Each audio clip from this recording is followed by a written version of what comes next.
I would like to call the meeting to order of the Executive Secretary Search Committee. I guess first action would be Pledge of Allegiance. We could stand. Yeah, we have a flag. We've got one. Just look this Pledge way. allegiance to the flag of the United States of America, to the republic for which it stands, one nation, under God, under God, with liberty and justice for all. liberty and justice for all.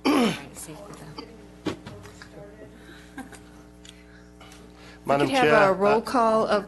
Madam Chair, I'm just waiting for the Secretary to get the recording started. Okay.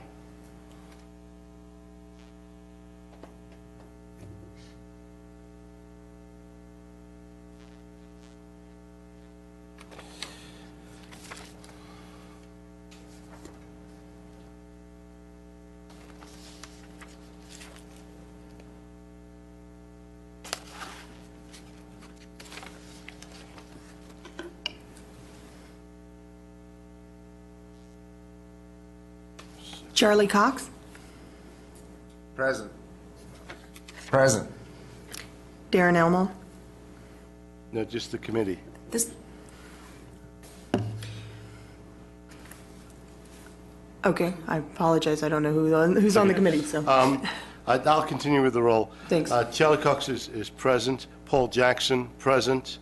What's your name again? Greg McKay. Present. Present. And Sue Baker. Present. Madam Chair, you have a quorum. Excellent, thank you. Next is the public comment. Is there anyone here for public comment? Seeing no one, we'll close the public comment period. Next item is to conduct the interviews for the Executive Secretary position.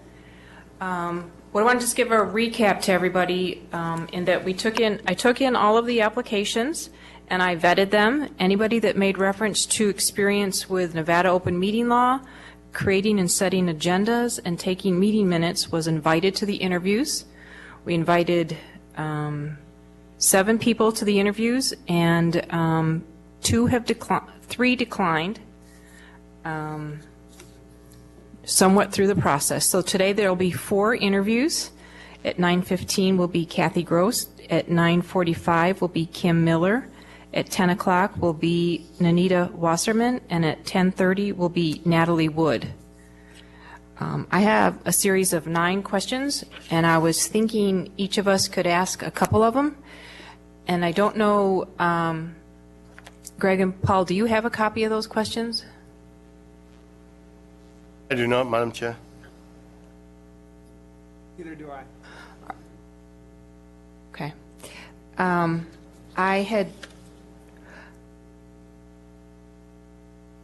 I can Have the ability to. send you the email again with a minute if you guys want to have that and print it out, or do you want just Charlie and I to ask the questions? Madam Chair, Paul Jackson for the record. It doesn't make any difference to me as long as the questions are answered.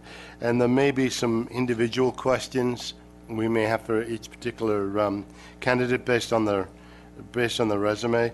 And I would ask the chair to allow me to maybe ask 1 or 2 of those. Okay. What I'm going to do then is go through the series of questions that I already have identified, and at the end, I'll ask questions. I'll ask if any of the other committee members have questions of the applicant, and then the very last question will be if the applicant has any additional questions for us. Then after the 4th candidate, we'll just move on to item 6, which would be to deliberate and then hopefully make a recommendation that we can forward on to our 11 o'clock meeting.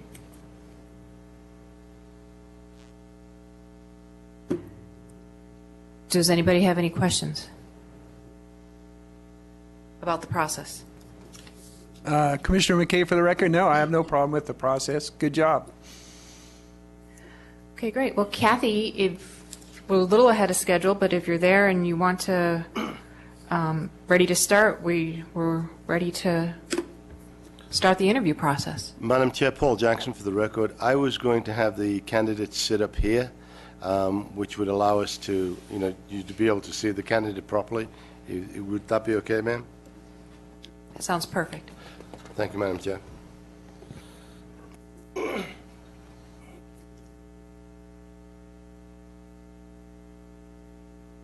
Always.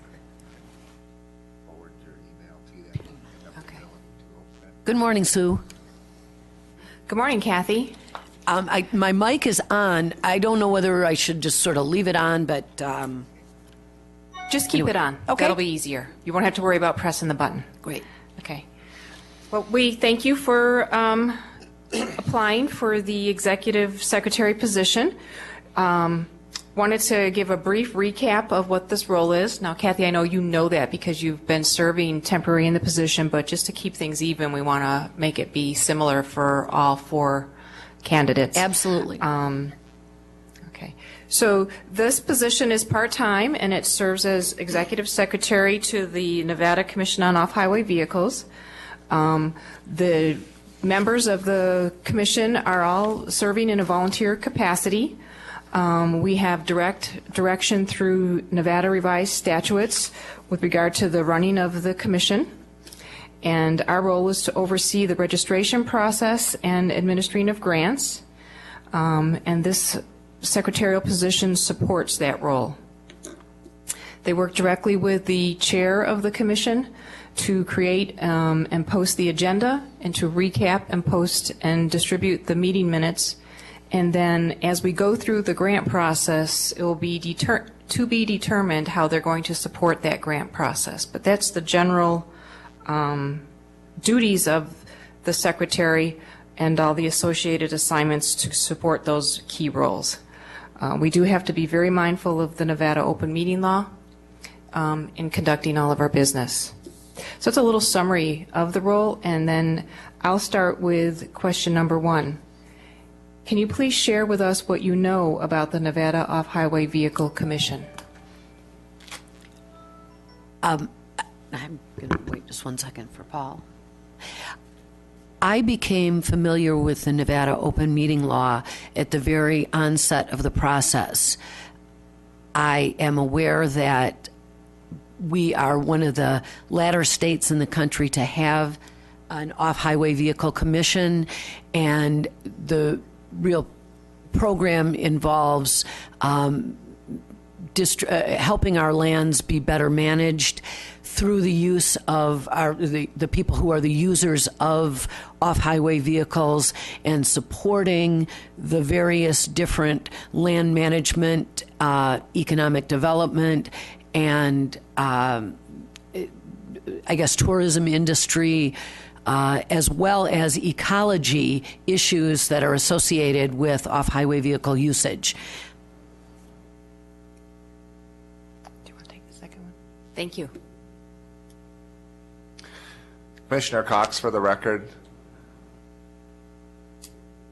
Kathy, your knowledge of the revised statutes, have you had the opportunity to review the NRS 490 and become very familiar with everything that's contained therein?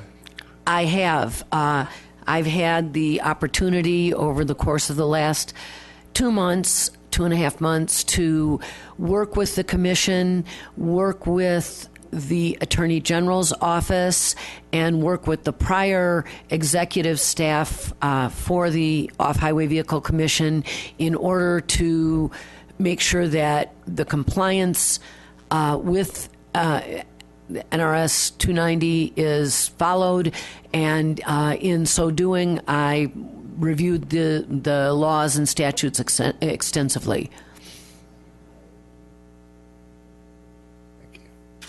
Thank you. Next, share with us your understanding of the Nevada open meeting law. Nevada is a state in which transparency seems to be a very, very high priority.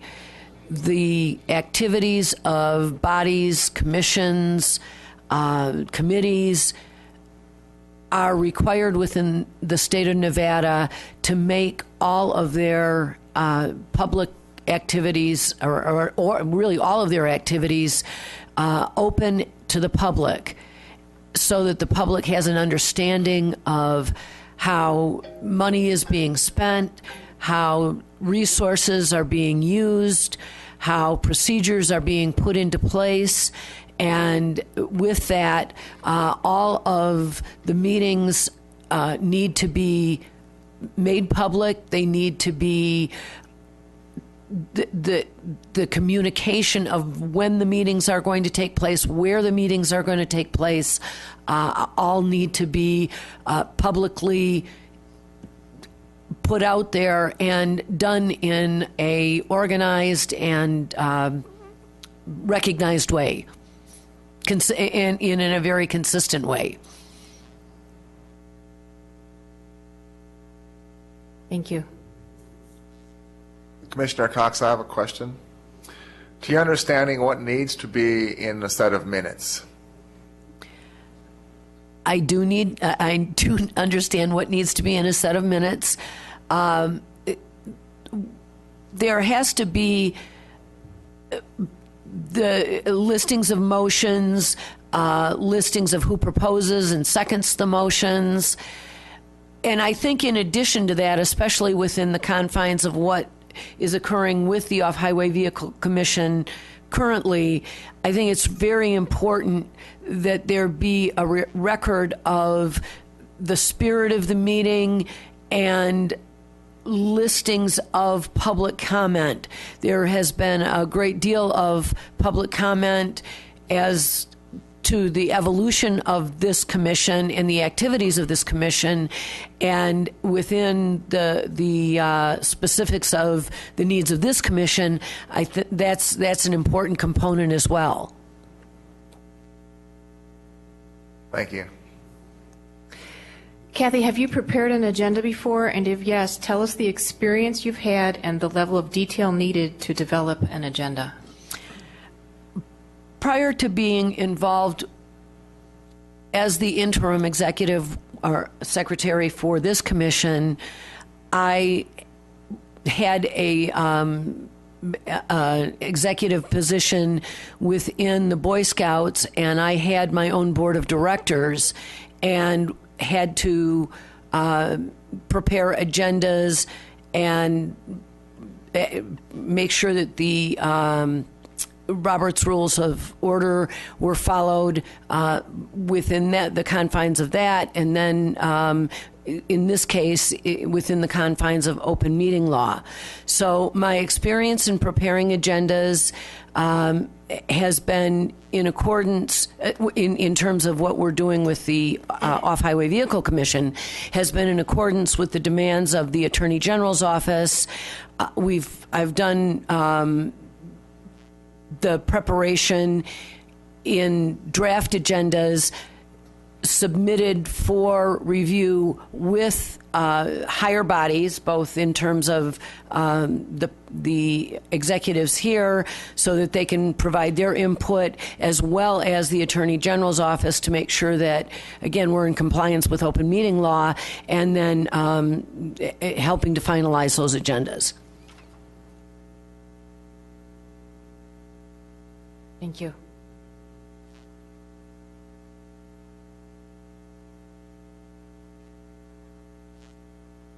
You don't want to just go through these? Yeah.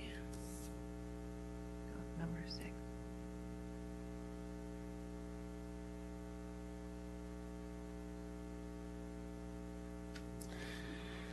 Commissioner Cox. Kathy, does your current schedule allow you to attend our, let me restate this. This commission, besides being a full body commission, has several subcommittees, and it seems at this point in time there's a lot of subcommittee meetings. Does your schedule allow you to participate in those even if some are on the weekends? Yes, it does. My schedule has a great deal of flexibility, and I'm happy to make sure that I'm available to work with the commission in the demands that they have, and the committees as well. Kathy, this position does not come with a formal work office. Do you have the space and your own equipment available to perform the duties, such as the computer, printer, scanner, telephone? I do.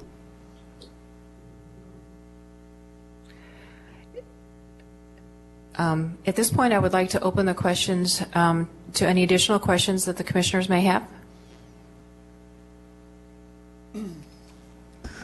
Commissioner McKay, for the record, for our education, I'd like to ask Kathy, are there some aspects to this position or the way it could be structured to be more effective for the commission?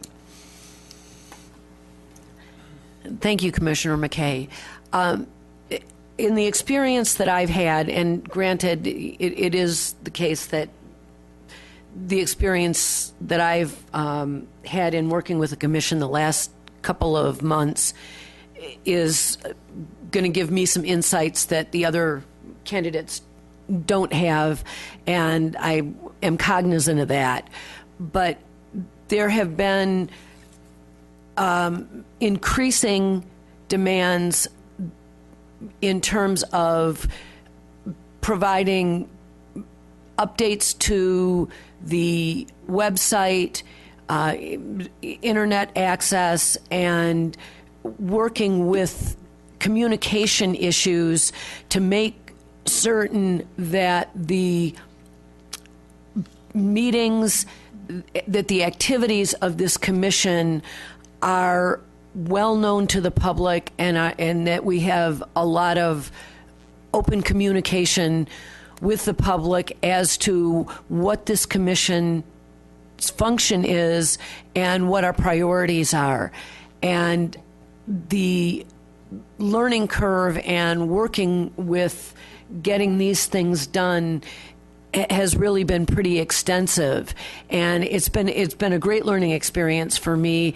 And I think that it's something that if we follow through on, it will make the effectiveness of the commission and the relationship with the commission to the public stronger. And I think that that's one very important aspect that whoever is going to be involved with being the executive secretary is an important function that they're going to need to follow through with. And then secondly, and this was mentioned by Commissioner Baker when she was introducing the position, a lot of this position relates to receiving applications for grants and then turning around and making decisions on how the grant funding is going to be distributed. I have a great deal of experience with grants. I've written several of them. I've been involved in the process of seeing them issued, and then in terms of compliance and oversight. And as this position evolves over time, it seems to me that that will be a very important role that the executive secretary is going to need to be involved with. And I would like to say that would be something I would enjoy doing a great deal, and I think I'd be very effective at. And I have been very effective at it in the past. Thank you, Kathy. Do any of the other commissioners have any questions of Kathy?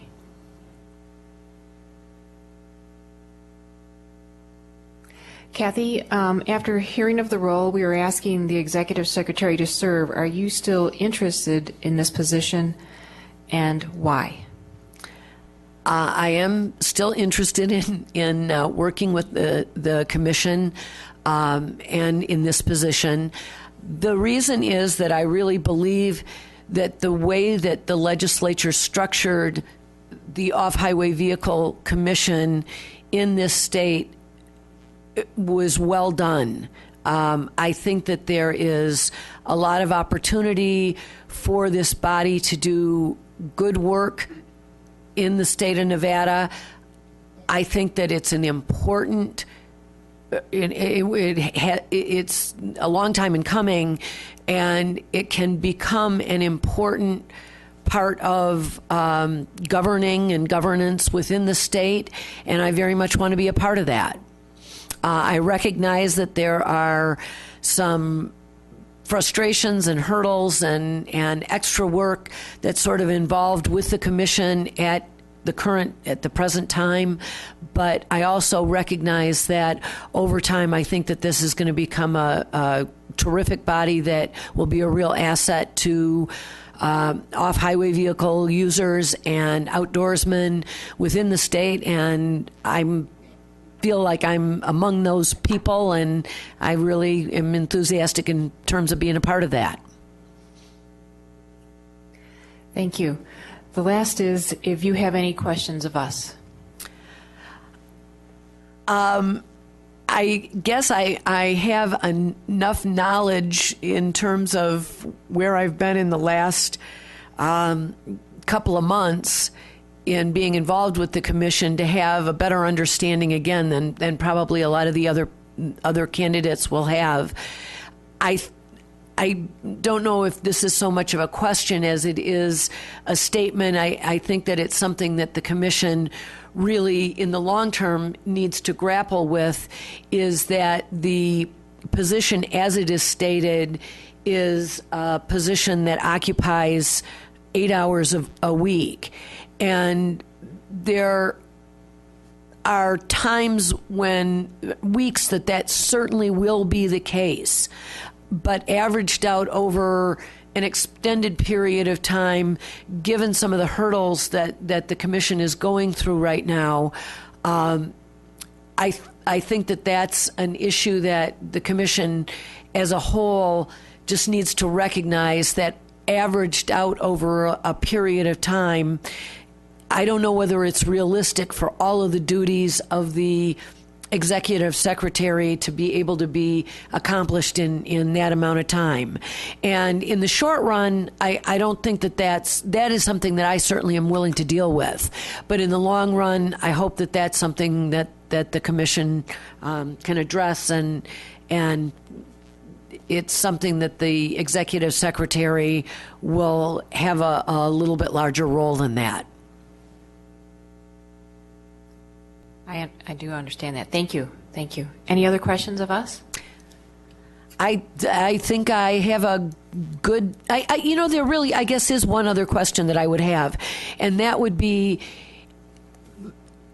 within a somewhat, I guess, short period of time, everything involved with the commission has been in northern Nevada, and I'd like to, I guess, have some idea as to whether or not there's an expectation of travel or of visiting various different sites, of having a presence in southern Nevada. How do you envision seeing that work? And that's certainly a question for all of the commissioners. Right, and I think others may be best to answer that than me, but I think that there's going to be an opportunity for the meetings to be held in different locations, and that I would expect that we would have the secretary follow us to when we meet as a collective group and think it's important to all be together versus when we can do it through this means today. But somebody else, please jump in. No, I think it'd be a great idea for us to move around a little bit and see each other's neck of the woods and meet their constituents. So I think traveling to some of the other locations would be a great idea.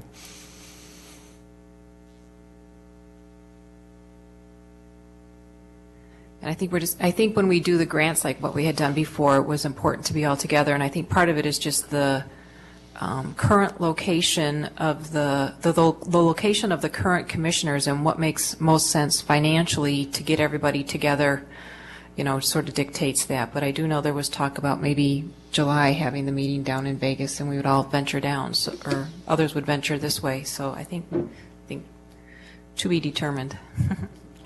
Madam Chair, I think one of the things that Kathy was alluding to was that whether the boy, my hair looks bad in this. Whether the commission would require the executive secretary to go to sites to do inspections, to check on progress, that type of thing, sites that we've granted money to build or recreate or something. I think that's what she was sort of thinking about. And I think that previously had been a plan and probably could be something that we would do, because we have the ability within the budget process, or we will, I hope, have the ability within the budget process to assign somebody to, to look at the progress of grants. I see. And I appreciate that input from Commissioner Jackson. And really, my question encompassed both of those issues, and that was a good answer. I appreciate that from everyone. I would certainly be available to accommodate either one of those issues. Very good. Thank you. Madam Chair, I apologize for my recent absence. I had to leave the desk. One of our other candidates is here, so that's why I had to leave the desk. I apologize. Okay. Thank you. I think this concludes this portion of the interview, Kathy, and we thank you. And then, I guess as a whole, how I would like feedback from the other commissioners with regard to what we want Kathy to do in her current role as interim secretary with regard to this process. Madam Chair, we have Joanne Shoemaker here, who's filling in during this meeting and the next meeting. So we have basically have the position covered, is what I'm trying to say. Okay. Paul Jackson, excellent. for the record. I'm sorry. Okay, thank you, Paul. Is it then appropriate for Joanne to ask the next candidate, Kim Miller, to come in? I'll be happy to go get Ms. Miller. Thank you. Thank you very much. Thank you, Kathy. Thank you, Commissioner Cox.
Paul Jackson for the record. Madam Chair, we have Ms. Miller, who's our next applicant.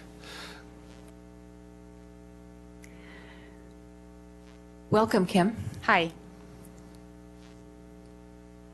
It's awkward because the camera is still focusing on the lovely Paul. So there we go. Welcome. What we'd like to do is give you a little overview of the position and the commission itself, and then we have a series of questions for you, and then the end we have an opportunity for you to ask any questions of us. Okay. So first of all, I want to thank you for applying for the position, and want to just share with you a little bit about the position and as it relates to the Off-Highway Vehicle Commission. The commissioners all serve in a volunteer capacity to administer the Nevada Revised Statute on the Off-Highway Vehicle Commission. The Secretary would support that role and those duties to oversee the registration process for the OHV community and administer grants. And so that's the whole focus and goal of the commission itself.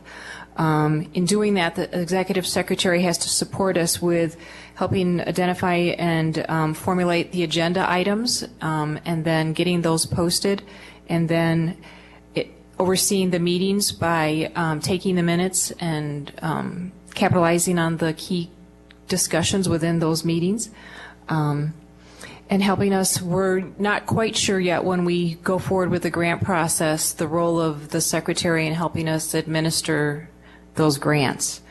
So it's a little summary of our group, our goals, and how the secretary would support us. Okay. Next, we have a couple of questions for you. And the first one is, if you could please share with us what you know, if you know anything about the Nevada Off-Highway Vehicle Commission.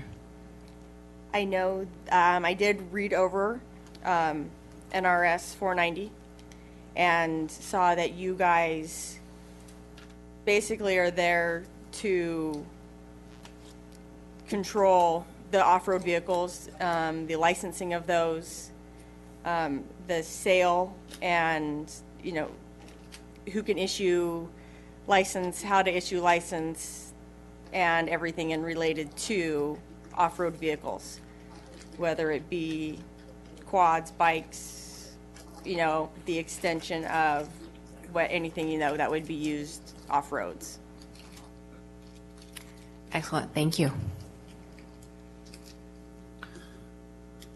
Kim, this is Commissioner Cox in Las Vegas. Did you have an opportunity to look at our website or even know that we have a website? I did know you had a website, and I did do a brief overview of your website. Would you have the ability to post whatever we needed on that website? That is not a problem at all. I actually have history in updating websites. So I have worked with websites, social media, very frequently. As far as posting videos and audios and all the IT stuff that I really don't understand. That is not a problem for me at all. Thank you. Could you please share with us your understanding of the Nevada Open Meeting Law? Sorry, excuse me. The Nevada Open Meeting Law is there to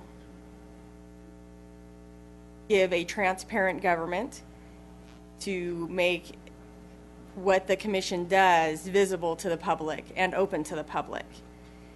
When there is more than half the commission plus one, that creates the quorum, which then designates that there has to be an open meeting, thus with agendas posted.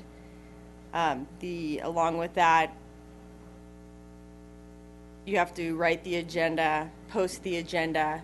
The agenda must be posted in several places throughout the state and must be posted at least 3 days prior to the meeting, not including the meeting day.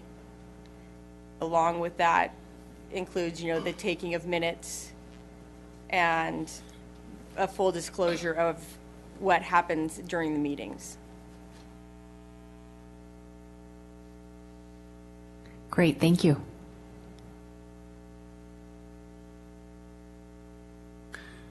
You kind of alluded to, and I think I read in your resume, you have experience in taking minutes. What do you believe needs to be included in a set of minutes? The attendees of the date, the attendees of the meeting, a brief discussion of the agenda points and what is discussed underneath those agenda points, and then any motions made by the commission, and also public comment. Okay, thank you. The next question is, have you prepared an agenda before? And if yes, tell us the experience you've had and the level of detail you need in order to develop an agenda. I have draft agendas for the hearing aid board and taking information from the commission and the chair, putting that information together for the agenda, and then thus submitting that back to the chair and the attorney general for approval. Information either coming from public comment, from the chair, from the board members, depending on what issues need to be discussed in the next meeting.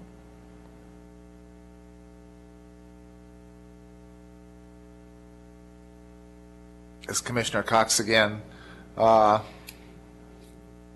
If you had spent some time looking on, or the time you did spend looking on the website, you might have noticed that besides the main commission, we have a lot of subcommittees or committees that also have meetings. And some of those meetings may involve working on the weekends. Is your schedule flexible to allow you to perform that sort of duty? Yes, I have a very flexible schedule.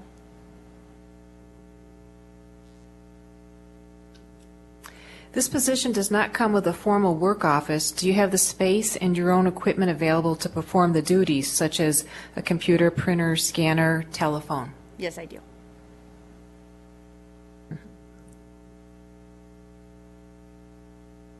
At this point, I'd like to ask any of the other commissioners if they have any questions of Kim.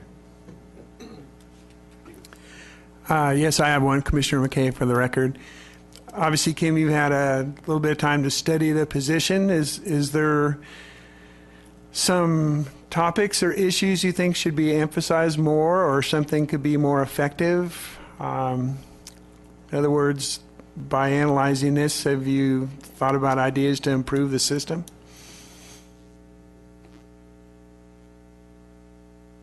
Just from the brief overview, that's, I haven't really dug into your commission very much.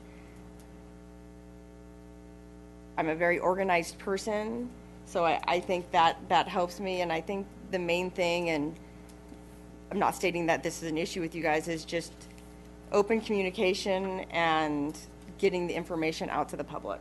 I think that's the main importance of the commission, is being able to communicate amongst the board members, but then also clearly and effectively, but also communicating with the public clearly and effectively. Great, thank you very much. Commissioner Jackson, for the record, thank you for coming. I see you're the executive director with the Board of Hearing Aid Specialists. Will you be retaining that position and doing this as a part-time position, or are you leaving the Board of Hearing Aid Specialists? The hearing aid specialist is also a job that is similar to this. Okay, so you'll be keeping both? Yes, I will. Okay. Well, that's actually nice, because some of the things that you may learn on that side of the coin you get to use with us, and, Yes. and vice versa. Are there going to be any scheduling conflicts with that? I mean, does the Board of Hearing Aid Specialists have one meeting every month, or? They have their meetings quarterly. Okay. All right. Let's see.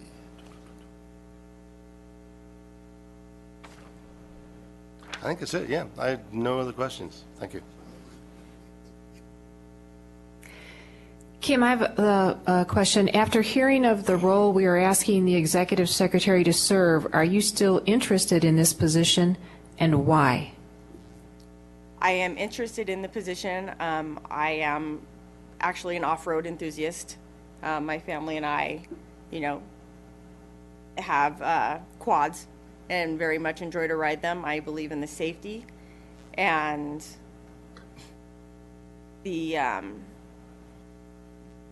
getting information out to the public. I think before you guys came along, there really wasn't a lot of information available to the public about, off-road vehicles and licensing of them.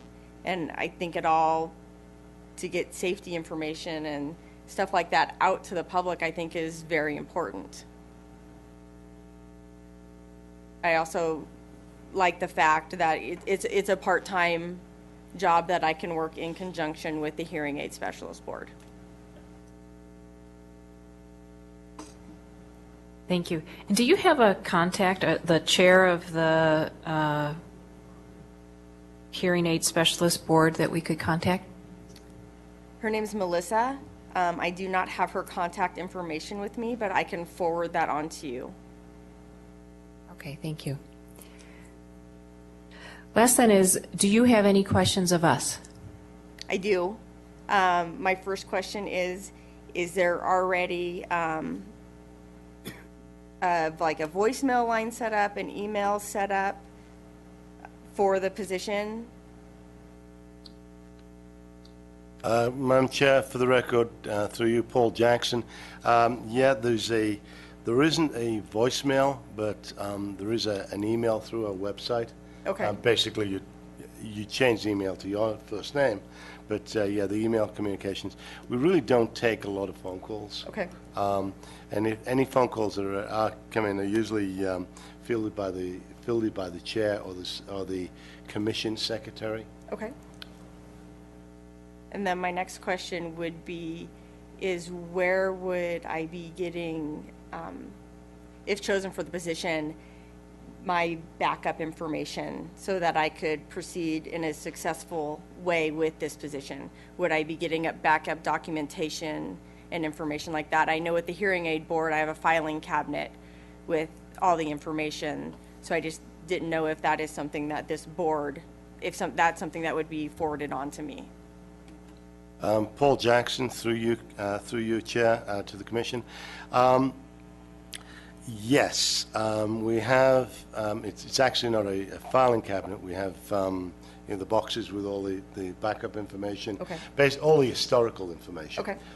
Is in there, along with other information.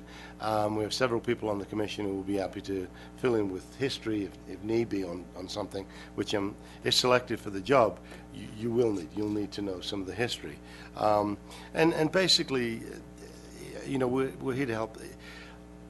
We've got a past executive secretary who moved on to a better job, and she was very, very good. And she has agreed to help and answer any questions. Okay. And she's a fabulous resource. But a lot of it's going to be on-the-job training. I mean, we've been around for 2 years. You're kind of going to, in some respects, create your own systems. Okay. We need somebody who is literally, I know everybody says, well, we need a self-starter, but we actually need somebody who is pretty self-reliant. There's a lot of decisions you can't make, and then you have to go to the chair. And fortunately or unfortunately, that won't be me after today. But basically, you've got to be a self-starter. You're in charge of That's your own what shop. this type of position is.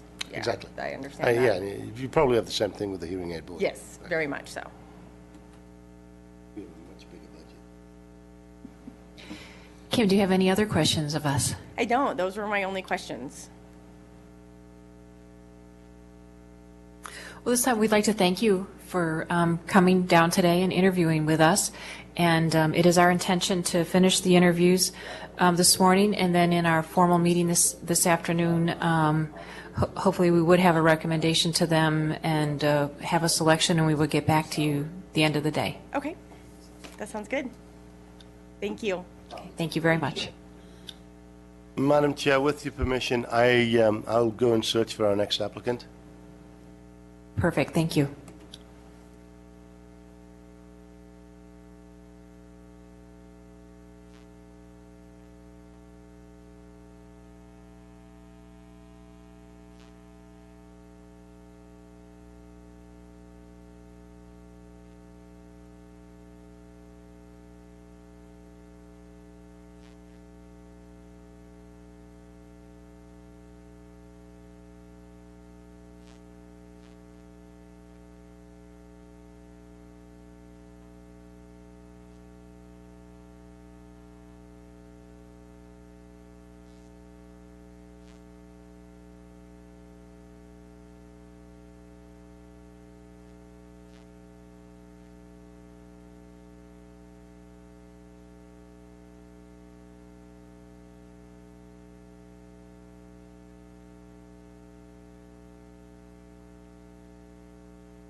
Madam Chair, for the record, Paul Jackson. Our next candidate, Ms. Wasserman, is here.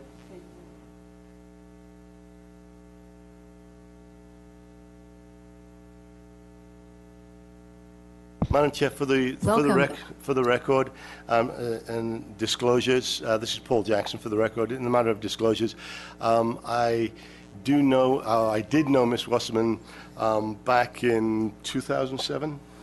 Yeah, back in 2007, but I have not had any contact with her since, and feel very comfortable voting on her application. Thank you. Very good, thank you. Welcome, Nanita. What we'd like to do is give you a little overview of the commission itself and the key role of the executive secretary.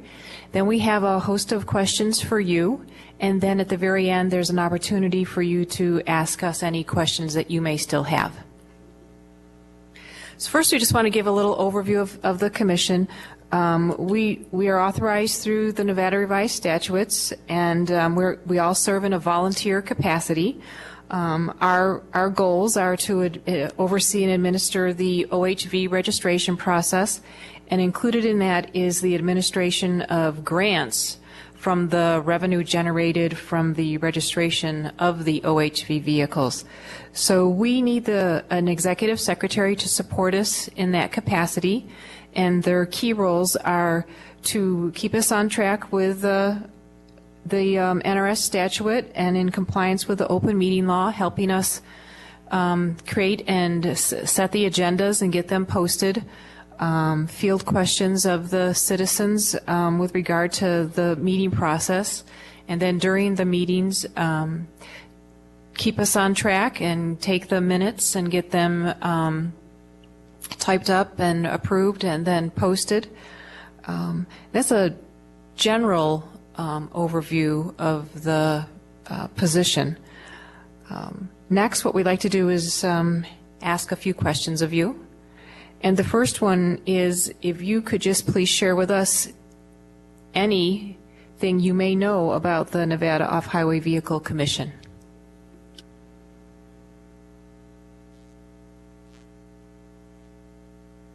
And you need to put the microphone on. What I do know is that it's made up of 11 members and 9 non-voting members appointed by the governor. And it sounds like a kind of a large body that sets the rules and regulations for off-road vehicles. And that's all I know about. I mean, I'm pretty familiar with large formal commissions or councils, but I don't know that much of what exactly the off-road commission does. Sets fees, hears from the public. That's about it. Very good, thank you. This is Commissioner Cox. Were you aware that we had a website, and did you have the opportunity to review it as consideration for an application? I did go to your website and I printed off what your meetings are about, and that's how I found your agenda.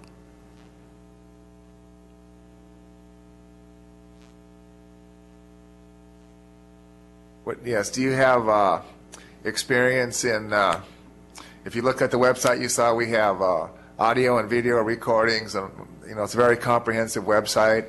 Do you have the ability to post things on a website, keep a website up to date, things of that nature? I was on contract for the past 2 years with the Division of Public and Behavioral Health and managed 5 advisory councils, all of which I did the minutes and had to do post the agendas according to the open meeting law and post approved minutes. So I am familiar with keeping a website updated. Thank you. That dovetails into the next question is, please share with us your understanding of the Nevada open meeting law, its intent, and how to comply with it. Well, the intent is to post in a minimum of 3 public places so that everyone has the chance to see the agenda, post it on the internet, distribute it through listservs. And you must post it within 3 full working days of the date of the meeting, which the rule that I use is before 9 a.m. the 3rd day before the meeting. And I try to post it even earlier than that just to be safe. It's really important that you comply with that, because if one person objects or if the press finds out that you haven't met the requirements of the law, it can cause a lot of issues. And if you don't have a quorum, you can't have a meeting. The law has changed a little bit that you have to make handouts and documents available to the public at the meeting or at the other locations that it's video conference to.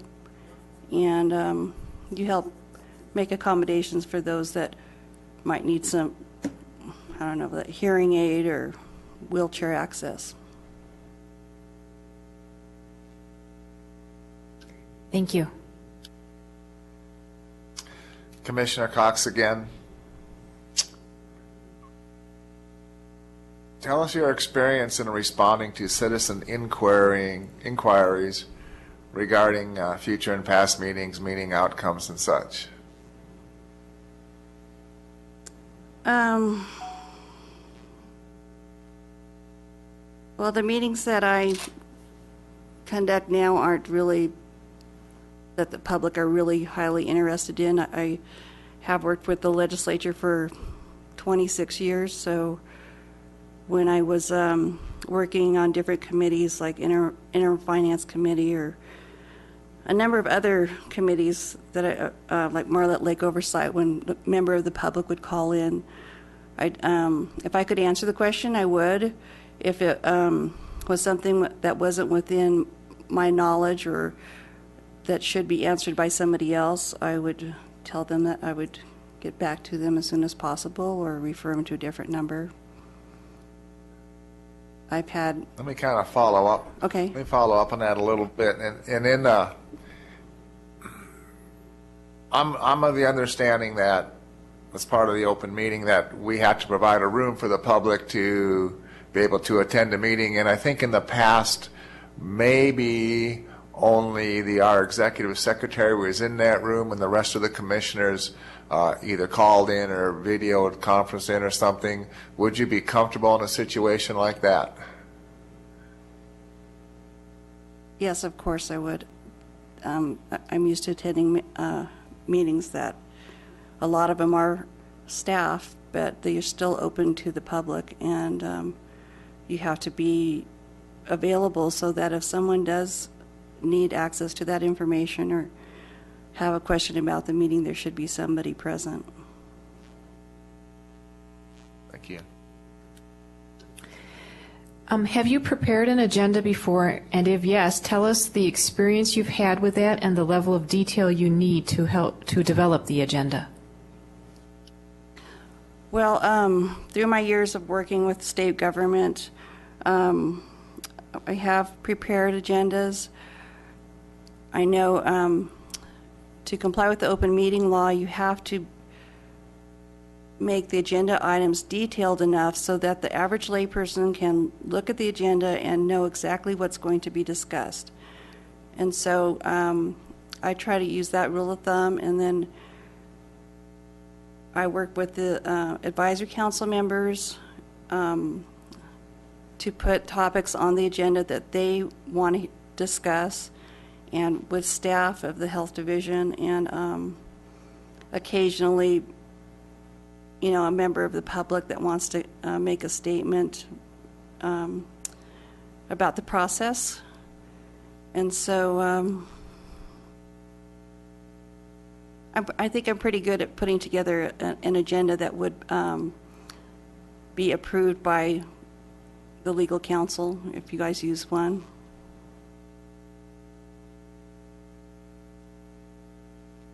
Very good, thank you.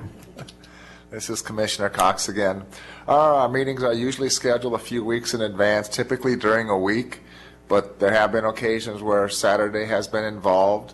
Is your schedule flexible enough to accommodate that? Yes, it is. I mean, I realize you did say that in the job announcement, and if I got the position, I'd be willing to work whatever days you had a meeting, including weekends. Okay. And then I also believe we kind of described that it would be 8 hours a week or so, but it seems lately some weeks are a lot more involved and in others may not be as much. Are you available to work as needed? Yes, I am. Thank you. This position does not come with a formal work office. Do you have the space and your own equipment available to perform the duties, such as a computer, printer, scanner, and phone? I do have all of those.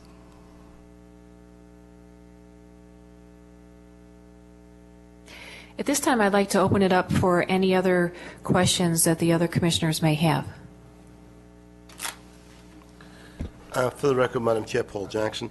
As it pertains to the hours, and so let me sort of put it this way, we schedule a regular meeting every 2 months, and then we have committee meetings in between there, 1 or 2.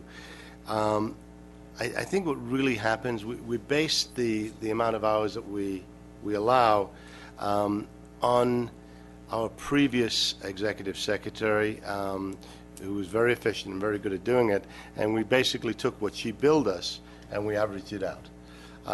So you would be subject to, just for the sake of argument, 1 week working 16 hours, the next week maybe 8, and then the next week 1. So that's the kind of scheduling. So it kind of evens out. Over the course of a year or a month, it would be the same.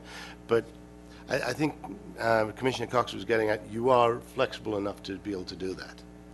Yes, if I got this position, it would be the only job that I would be working at, and okay, that's good. And that actually was my second question, was whether you're going to retain one of the other jobs. Do you, basically this is a question that applies to you only, do you still have contacts at the LCB, for example? Do you still have contacts throughout the system, maybe to help get things done? yes, I do. Okay.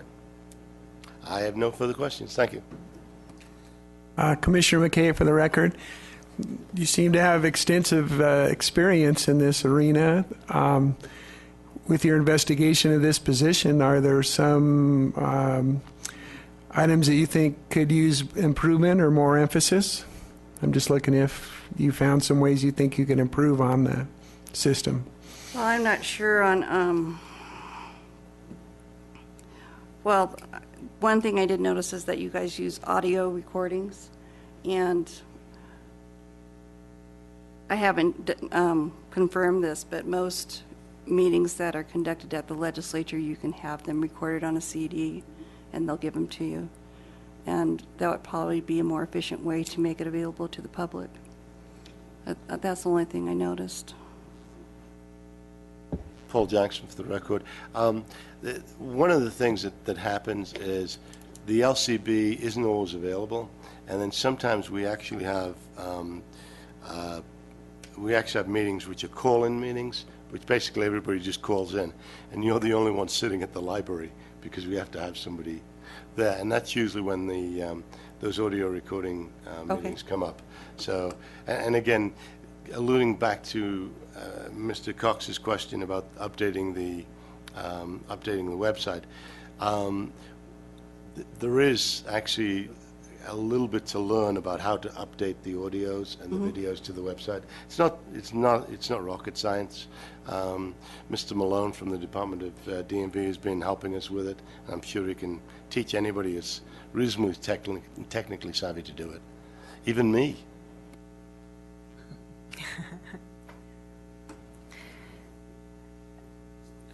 Nanita, after hearing of the role we are asking the executive secretary to serve, are you still interested in this position, and if so, why?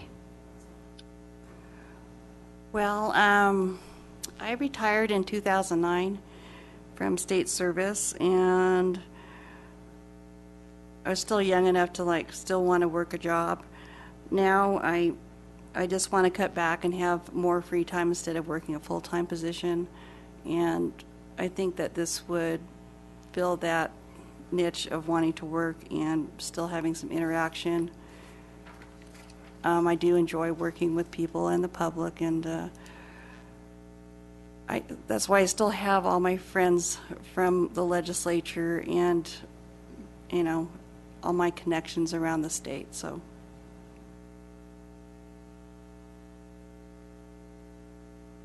So yes, I'd still be very Fair enough. interested, yeah. Thank you. One final question. Paul wants to slip in one more. I'm going to let him. Thank you, Chair. Paul Jackson for the record. Do you, just as a matter of interest, it really actually has not that much bearing on the job, but do you ride an ATV? Do you have one? Or are you involved in that community at all? I do not ride an ATV. I know I have several friends that do. I have a friend that has her own motocross track in her yard, and he's a professional motocross rider. So, I mean, I do have some interest because I do go watch him race, but no, I do not have my own ATV. We will not hold that against you. I'd love to take some pictures and post them to the website, but no, I don't see myself riding one in the near future either. Thank you. At this time, do you have any questions of us? I was wondering, when you guys do meet, I mean, because it's such a large group, I just wondered, do you guys follow the Robert's Rules of Order closely, or is your chair familiar or good at conducting a meeting so that they don't need to be prompted, or? Paul Jackson for the record. So, do I need prompting? Oh, you're doing great. Joanne's been keeping me in check in the past, so yeah. Paul needs squelching sometimes. Squelching, how about that? I had no idea he was the chair. I think a fair answer is that sometimes our meetings get a little emotional, and it would be nice to have somebody on the side that could help keep us on task at different points. I think regardless of the professionalism and level of detail that the chair would offer, I think given some of the topics we have, it would be nice to have a strong, versed secretary to keep us on task.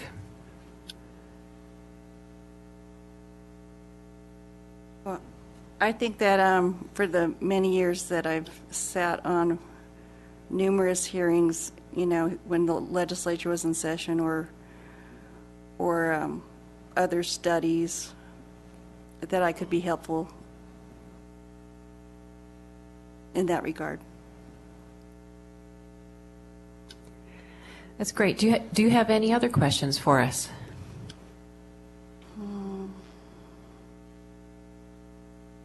So is the position, once you select somebody, is it on a yearly contract, or does it just keep going until,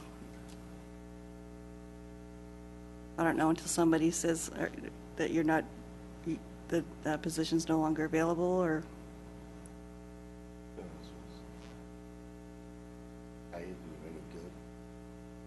I think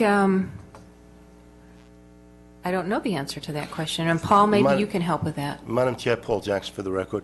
It is my understanding that this is a contract-type job. The person taking this job is an independent contractor, and obviously there are laws in the state that govern the conduct of both the employer and the independent contractor. I would say that if we do get somebody who's good at this job and is able to do it efficiently, I can see no reason why we wouldn't want to keep that person. In fact, we had thought of some kind of binding contract to make sure they can't leave. No, but the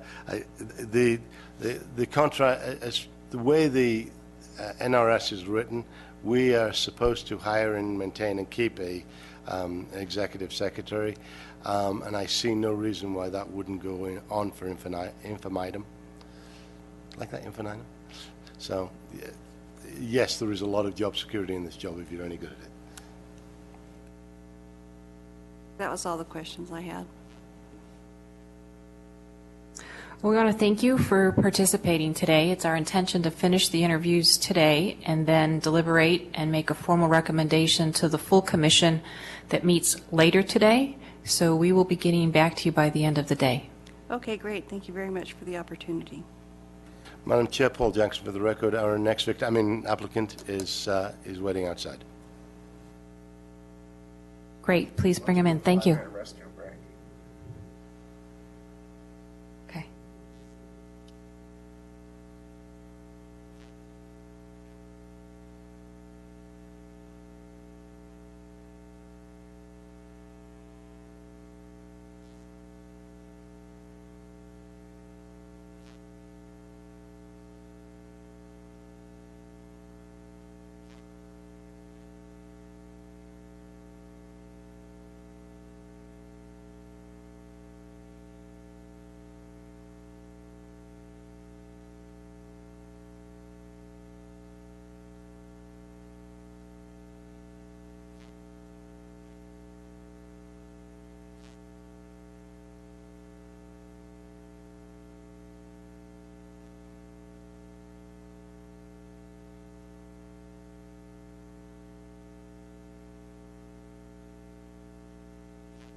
Paul Jackson for the record. Madam Chair, we're ready when you are.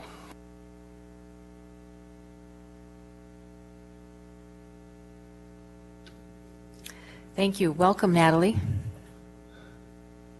What we'd like to do is give you a little overview of the executive or the OHV Commission and the duties of the Secretary, and then we have some questions for you, and then at the very end there's an opportunity for you to ask questions of us.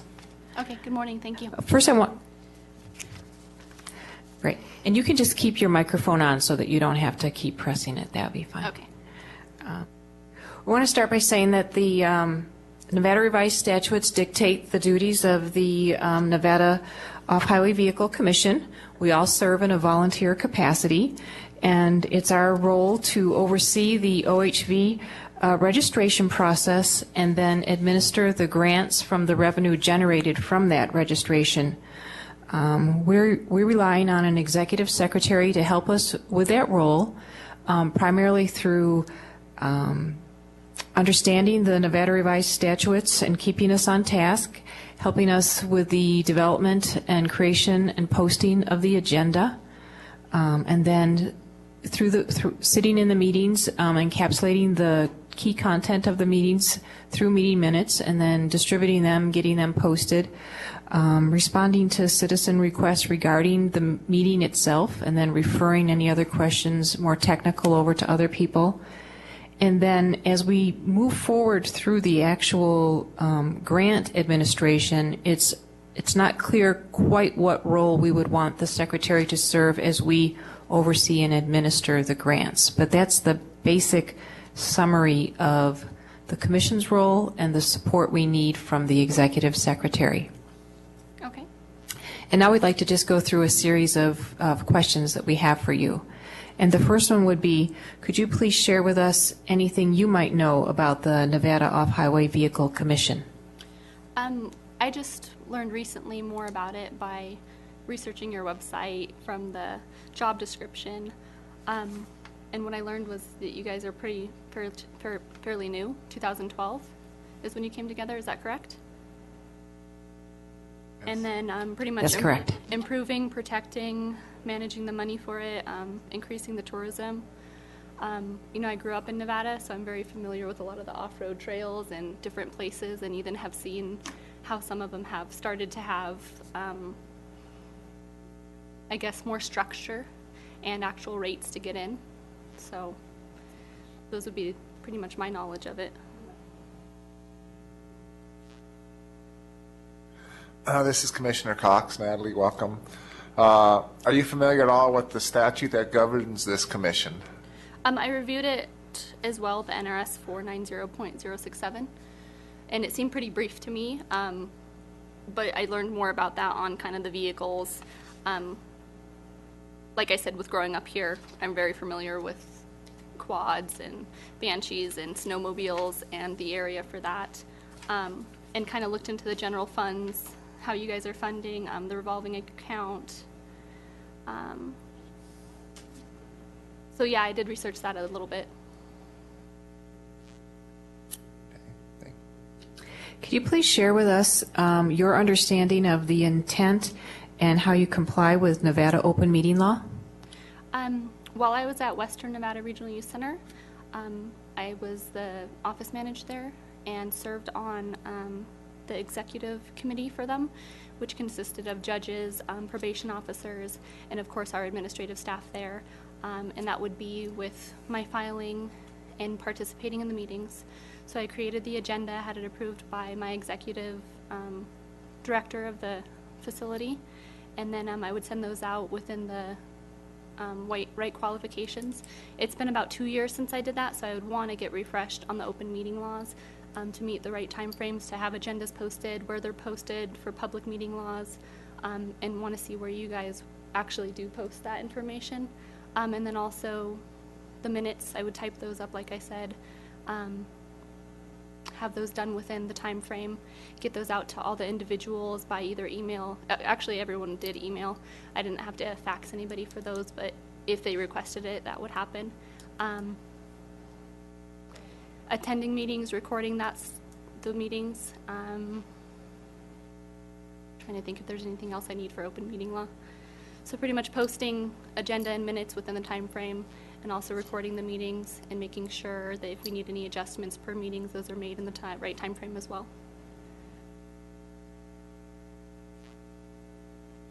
This is Commissioner Cox again. I think you kind of touched on the answer to this next question of your experience in taking and documenting meetings and the organizations you've done this for in the past. We've had a situation in the past where, in order to comply with the open meeting law, our executive secretary may be the only person in the room while the rest of the commissioners phone into the meeting. Is that something you'd be comfortable in doing? Yes. While at Western Nevada Regional Youth Center, we did have phone-in meetings where we would have usually our administrative staff, 3 of us, and then everyone else from around the county calling in. And so that was Douglas County, Carson City, Churchill, and then Lyon County. And just making sure we had all the right information to all those entities to call in, and ensuring the meeting went well.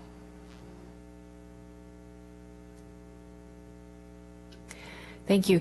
You touched on our next question, which is, have you prepared an agenda before? But maybe you could explain to us, in preparing agendas, what additional support you need to do that, and any challenges that you've had with that.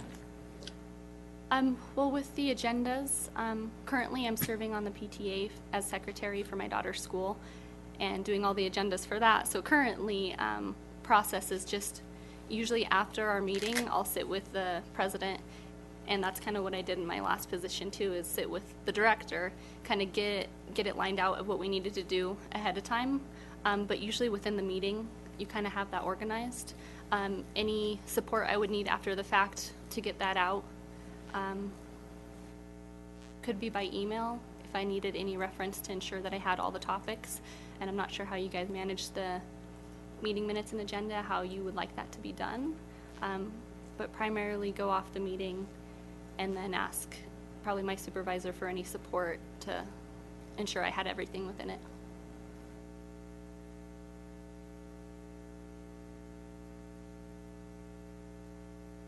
Commissioner Cox again. Tell us your experience in responding to citizens' inquiries regarding future or past meetings and dates, meetings outcomes, and the such. Currently, I keep all the meetings electronically for easy reference if I get calls. And generally in the past with Western Nevada Regional Youth Center, I would have emails or over the phone calls with board members. And that always went pretty well. We had good documentation. I had a good working relationship with those entities. With public inquiries, we didn't have a lot out at Winrick, but currently on the PTA with all the parents that inquire, it's usually a phone call, talk with them about it, and if I need some more support, if I can't answer the question, I either go to the principal of the school or I would go to the president of the PTA. I guess a little follow-up to that. You know, our meetings are generally scheduled during the week, but sometimes there's some Saturdays involved. Considering you've mentioned PTA and having a daughter, is your schedule flexible enough to allow you to work on at any time that we might need you? I currently work for the school district, and if I were to get the position, I would resign from that position, and I'd have a more flexible schedule. My husband would be able to take the kids, and also we have family all around here that I would be able to use to babysit. So, yes, I would be flexible. Thank you. This position does not come with a formal work office. Do you have the space and your own equipment available to perform the duties such as the computer, printer, scanner, and phone? Yes, the only thing that I don't have is a fax machine. And then I also just wanted to inquire about what programs would be required, just because I have all the basic ones and all the basic Word Office programs on my computer. And just to answer that, then basically just the internet capabilities for exchanging email, and then we use Word for the preparing, but it wouldn't matter if it was Word or WordPerfect or whatever software for developing the agenda and posting the minutes. Okay, yeah, I have both of those, internet and all the Office programs.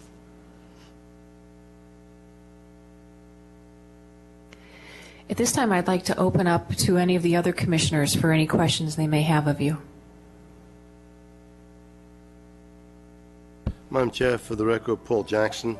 I was going to ask, you'd be taking quite a pay cut if you left your present job and came down to this, or you basically prepared for that, or is it part of your master plan you wanted to have more time with the kids? Yes, my son is 3 months old. Oh, okay. And so the idea of staying home is very desired for me. And also with daycare costs, comparing them, it's not actually a huge difference considering what we took on with daycare costs. So we would be losing that cost, which would be good for us. Okay. The job is a little, let me put it this way. We have meetings once every other month. And obviously that meeting time can be anywhere from 2 to 5 hours, say. And we have some committee meetings, during that time. So there's probably 3 meetings you have to go to. But there are certainly times when you'd work 16 hours one week and 2 the next. I mean, that's just the way these things are. It depends on crisis. Is that going to be an issue? No. Okay. No. The only concern I had is within the description, it noted a maximum cap of 1,000 per month. Is there a minimum base of this is what you will expect to have per No, month? no, basically, it's $1,000 a month, whether you work 2 hours or you work 16. Okay. And I believe I'm correct in that. I have no more questions.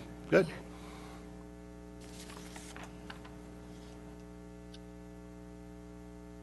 Greg, did you have a question? No, I do not, Madam Chair. Okay.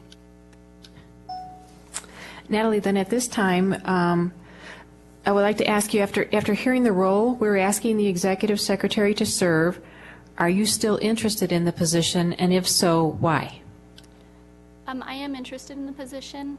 I do enjoy working as a secretary, so the idea of staying home full-time is not desired for me. I like the idea of having a part-time position. I am interested in learning more about the Off-Highway Commission, and from what I read about it, it actually seems like it'd be interesting. It'd be interesting to learn what's going on around the state in regards to the commission. I would definitely want to talk with my family more about it if I was accepted the position, but it does sound like something interesting. I do really like to pay attention to detail, and I like working on the computer. I do like working with individuals, so I think it would keep me sane if I wanted to stay home full-time, if that makes sense. It does. Thank you. At this point, then, if you had any questions for us. What departments, agencies, or citizens do you generally work with? I noticed the DMV probably was one of them. Right. The DMV is the body that collects the registration revenues, and they give us a report at our standing meetings with regard to how that's going in that process. We also, while we haven't been able to totally utilize it, the non-voting members are different federal agencies with the BLM, Forest Service, the Division of Wildlife. So they serve in an advisory capacity. And then just the citizens and off-highway user groups. Okay. And I kind of asked earlier, and you answered most of it, but I had a question about budget. It noted that there would be some budget duties. Is there a specific program to use within that, or is it just basically Excel, or is there, I guess, how in-depth would I be within the budget? We actually have the treasurer position that one of the commission members serves as, takes care of the QuickBooks and that type of thing. The budget would be more like to be aware of it, and then, again, we're not exactly sure how we're going to use the executive secretary when we do the formal administration of the grants. But it's not, the treasurer is actually one of the members of the commission that takes care of our day-to-day budget and payments and that type of thing. Okay.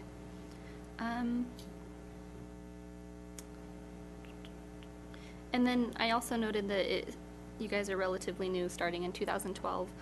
Is there any plan for growth, or do you see the commission getting larger in the coming years? Do you mean with regard to the membership?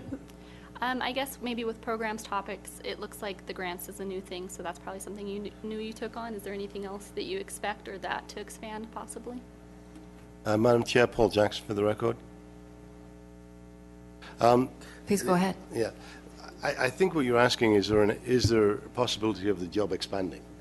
As our budget grows, we will probably, our next grant period, depending on when it is, will probably be giving out $500,000.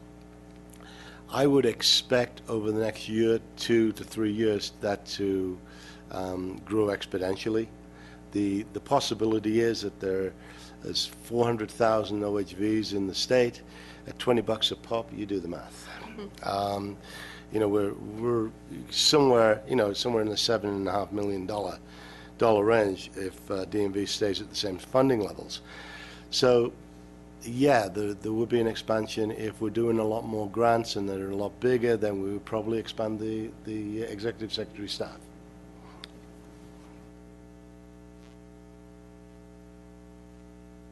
Okay, and then I did have one more question. More specific about the position within, are there any benefits within that with PERS or insurance or even like mileage reimbursement for some of the travel? This will be a contract position, so there would be no benefits with regard to PERS or insurance or anything like that. With regard to the mileage reimbursement, yes, there would be. Okay. And any Chair. other office expenses. Madam And go Chair. ahead and expand on that. Yeah, one quick, Paul Jackson for the record. We don't pay for travel time unless it's you're going to go visit a site. So, for example, if you drive into work, we don't pay for that. But if you, just for the sake of argument, we have the meeting in Reno and you live in Carson, we do pay the mileage. Okay. Or if you're expected to go out and visit somewhere, or if we have the meeting in Las Vegas or somewhere, you would be paid for mileage and travel expenses and per diem and all that good stuff. And then last question, what resources would I have regarding training or referencing to learn more about it in the beginning of the phase? Who would be my main supervisor? And it looks like the website would be a lot of information. There's a lot of information on there as well. Right. The original secretary has agreed to help bring you up to speed. That with the old files would sort of help get you, back to square one. So you'd be appreciating the history and the help with that. And then you would work mostly with the chair, which is going to be a new chair will be appointed later today in our meeting. But you would work most closely with the chair. Okay. I think that's all I had. Well, we want to thank you for turning in your application and interviewing with us today. It is our intention to deliberate later today and then make a formal recommendation to the full commission. And if everything goes well, we will have a decision and get back to you by the end of today. Okay. Thank you very much. Thank you.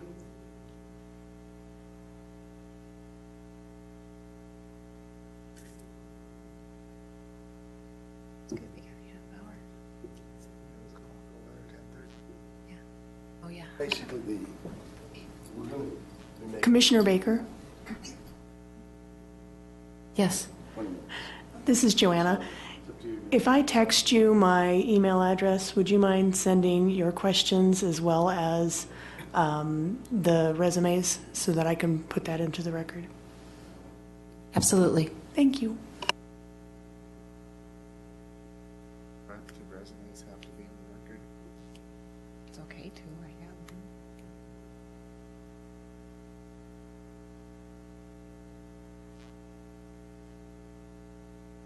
I can ask. We can ask. Maybe so. Yeah. Yeah. I don't think that should be public record. I think you're right. Questions, and we can list the names of the applicant.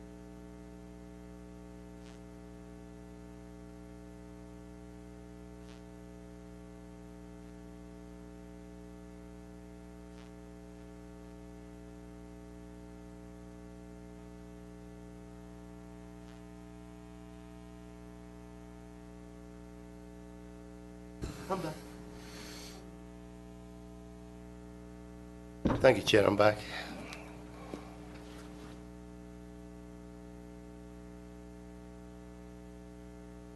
Yeah, right.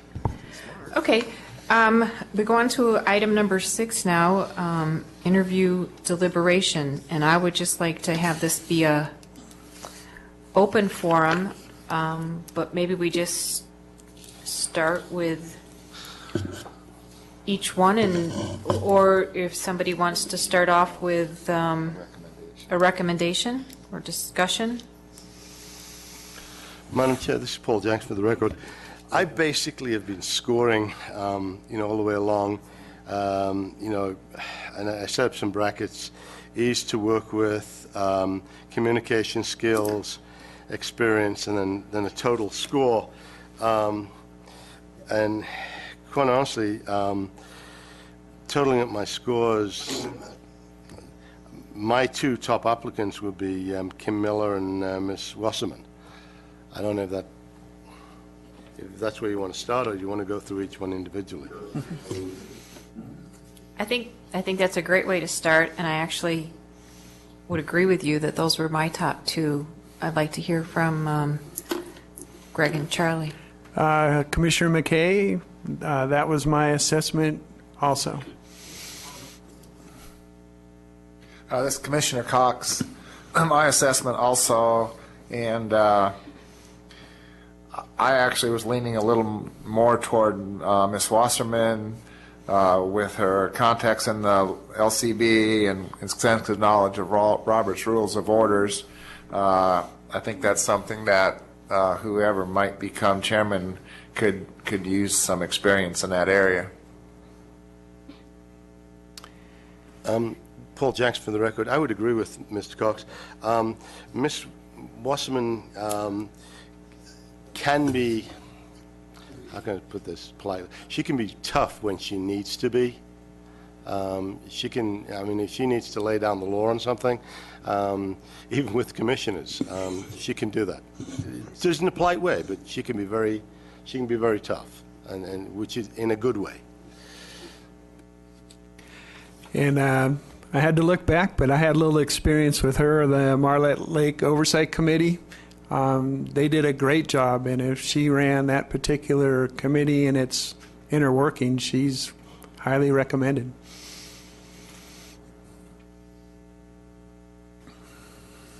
Ask for a motion. I don't know if we need any more deliberation or if somebody would like to make a motion. For the record, Commissioner McKay would be pleasured to make a recommendation for Nanita Wasserman for our first pick, and maybe Kim as a backup if that didn't work out. And would I have a second to that?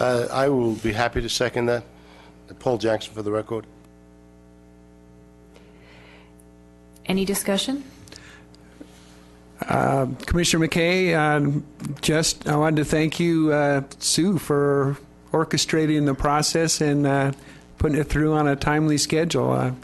As a fellow committee member, you made it quite easy for us.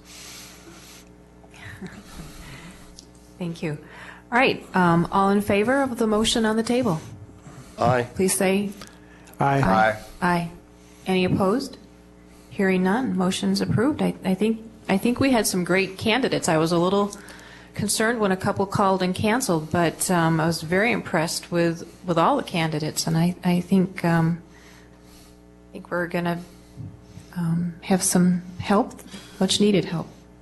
This Commissioner Cox, I guess, I don't know, when has the position become available? That, you know, Now, I don't know.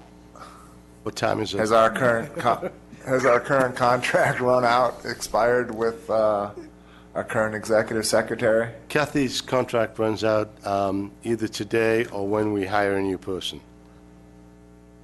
Okay. So we'll make this recommendation to the full committee, and if they support it, then Start the I guess next we will meeting. start with the And she'll have contract, and she'll have to get a W-9 filled out for the treasurer to have in the books, but I wouldn't think that would take any amount of time. and then Paul, do we have the current contract that we could modify? Would that suffice? And I have a copy of that. I think Mr. Cox might have one. I don't have a contract. he just mentioned he might have it. Yeah. Do you want to have Miss? I can call Miss Wasserman now and make sure that she'll accept the job, and then she can be here when we present her name to the commission. Would that work?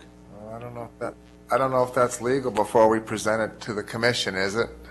Yeah, I'm almost thinking we need to wait for the full commission to accept and make a motion to hear and make a motion to accept our recommendation. Well, wouldn't we need to verify with her that she'll accept the job before we put it forward? I mean, is that, and do we want her? I see what you're saying is then she could be at the meeting for them to Ask meet questions. her. Yes, and ask any questions. Yeah. Okay. Yeah, if you would want to let her know that we're recommending her to go advance and that it's not finalized until the full commission approves it, but that we would like to have her in the meeting if she could be. I think that's a great idea, Paul. Okay, I'll take care of that right now. Meeting adjourned. What do you have to do to adjourn the meeting? Okay, then I'd like to, this is the second More time public set comment. ahead for public comment. Is there anyone here to speak to the commission? Seeing and hearing no one, I close this portion of the public comment, and I would take a motion for adjournment. Commissioner McKay, so please. moved. Commissioner Cox, second. Moved in second, all in favor, please say aye. Aye. Aye. Aye. And any opposed? This meeting is adjourned. Thank you.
Hello? Oh, Hello? who's there? This is Sheriff Lee. Is this OHV meeting? Yeah, it's Commissioner Cox. Hey, Charlie, this is Kerry. How are ya? Good, how are you doing? I'm good. How'd you Good. arrange to call in? Yes, I got to call in. I guess I'm the only one and only that gets to, I guess there's only one line in at a time, so Well, glad to have you. thank you. I can see Carson on the monitor, but I guess they're not hearing us. We were hearing you, Charlie. We just hadn't responded to you. Can you hear Mr. Lee? We can hear Mr. Lee just fine, and a matter of fact, all of the audio-visual technology seems to be working. Good. Is there a way for me to actually look on the internet and watch it also? Yes, sir. I believe if you go to Nevada Legislative Council and look under meetings today, you'll be able to click on meetings today, and you should be able to view it live on the internet, although it will not be available as an archive on that website. Okay. Is my understanding. Anything else you need, Sheriff Lee? No, is it, okay, I'm going to, so Nevada's legislature, would that be, or? Yes, I believe that's where it is, and on the right-hand border, it says meetings. I think if you click on that, you should be able to view it live during the meeting. Perfect. Okay, there it is right there. Let's see, meetings. This actually says 9:30. That was the special meeting. The next meeting should start at 11. Huh. Let me see what happens if I hit That might not be the right site, because ours started at 9, actually, so he might be referencing a different, that might not even be our site. Oh, there it is.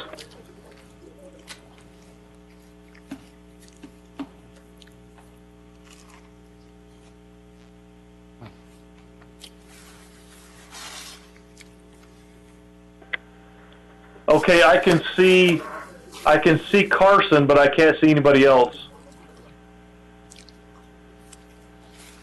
Oh, there it comes up. There you are, Sue. I can see you and Charlie now in Las Vegas. Yeah, I can see all of you now. I think that the technology switches to where it hears a voice within a second or something, and then it brings the other camera online. I read Yep. about it briefly, but I'm not sure, boss. Yes, I think you're correct. That's what it looks like. Okay, thanks. I got you guys going. I can see it now. Elko, are you there? John Griggs?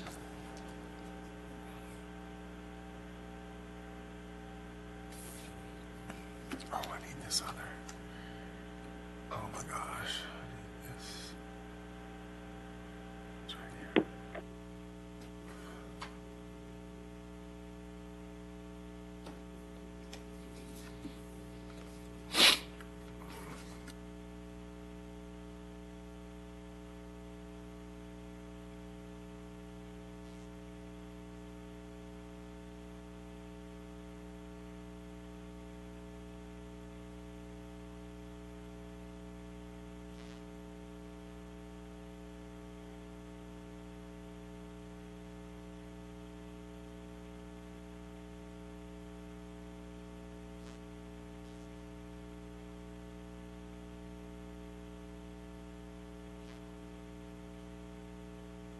I'll give it just a couple of minutes. We're having some issues in Elko, so we'll be with you guys in just a little bit.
I apologize for the delay. We're waiting for Mr. Griggs to get to the room in Elko.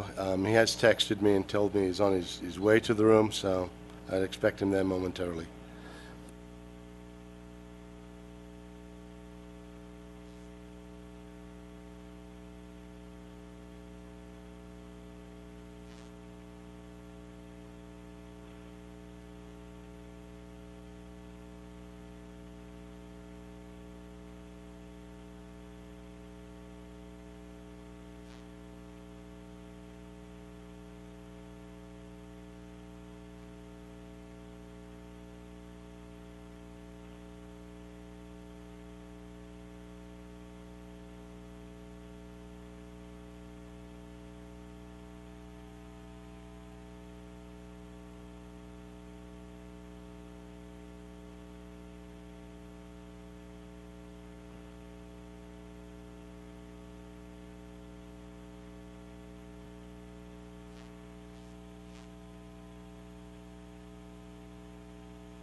All right, we're going to get started.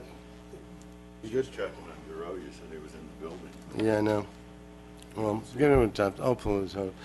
All righty, I'd like to call to order this meeting of the Nevada Commission on Off-Highway Vehicles.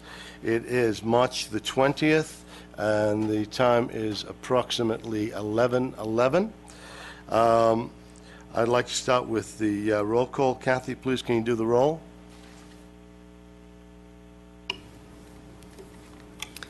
Commissioner Cox? Present. Commissioner Elmore? Present. Commissioner Giroux?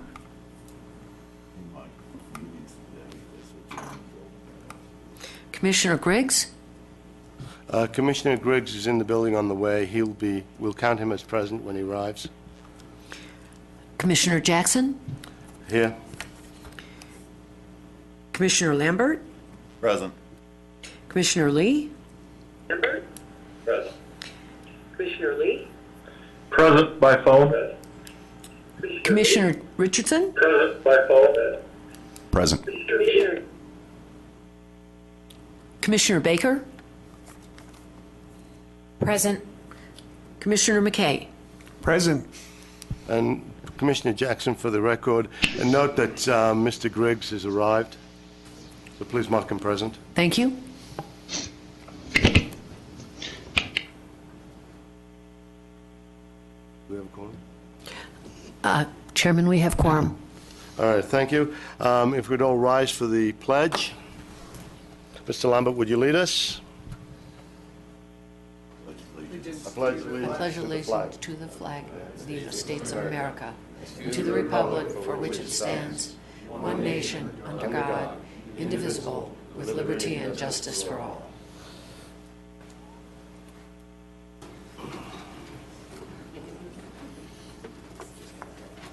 All right, we're going to start with public comment. Is there any public comment in Elko? No public here. All right. How about Las Vegas? There is no public here. All right. I believe we have some public comment here. Carson, is everybody signed in who's going to make public comment? Is there anybody besides Mr. Gers? Okay. All right. Go ahead, Mr. Gers. You have 3 minutes. Good morning, Commissioners. I'm Scott Gers with the Nevada Trail Stewards. I'd like to welcome Mr. Richardson. We haven't met yet. Thank you for attending today. And I'm glad to see all the turnout that we have here from the public in Carson. It's a fine day, and I know everybody took their important time off of work to be here with us. I'm going to read into public comment today a letter from Paul Quaid that was sent to the Commission this morning. Wasn't sure if everybody got it. As a matter of fact, I'd like to bring Tom.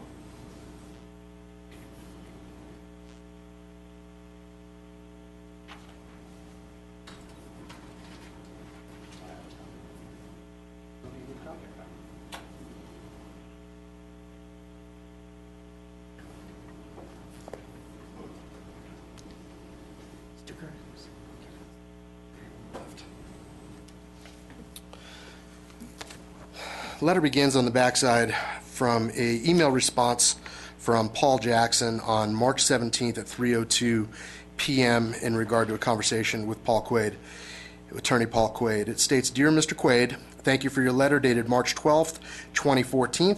In light of recent actions taken by the OHV Commission at last week's meeting of Thursday, March 13th, 2014, to rescind all grant applications and promulgate regulations governing the grant application and grant award process according to the rulemaking procedure outlined in NRS 233B, it appears that the concerns of your letter have been answered and require no further response. Thank you."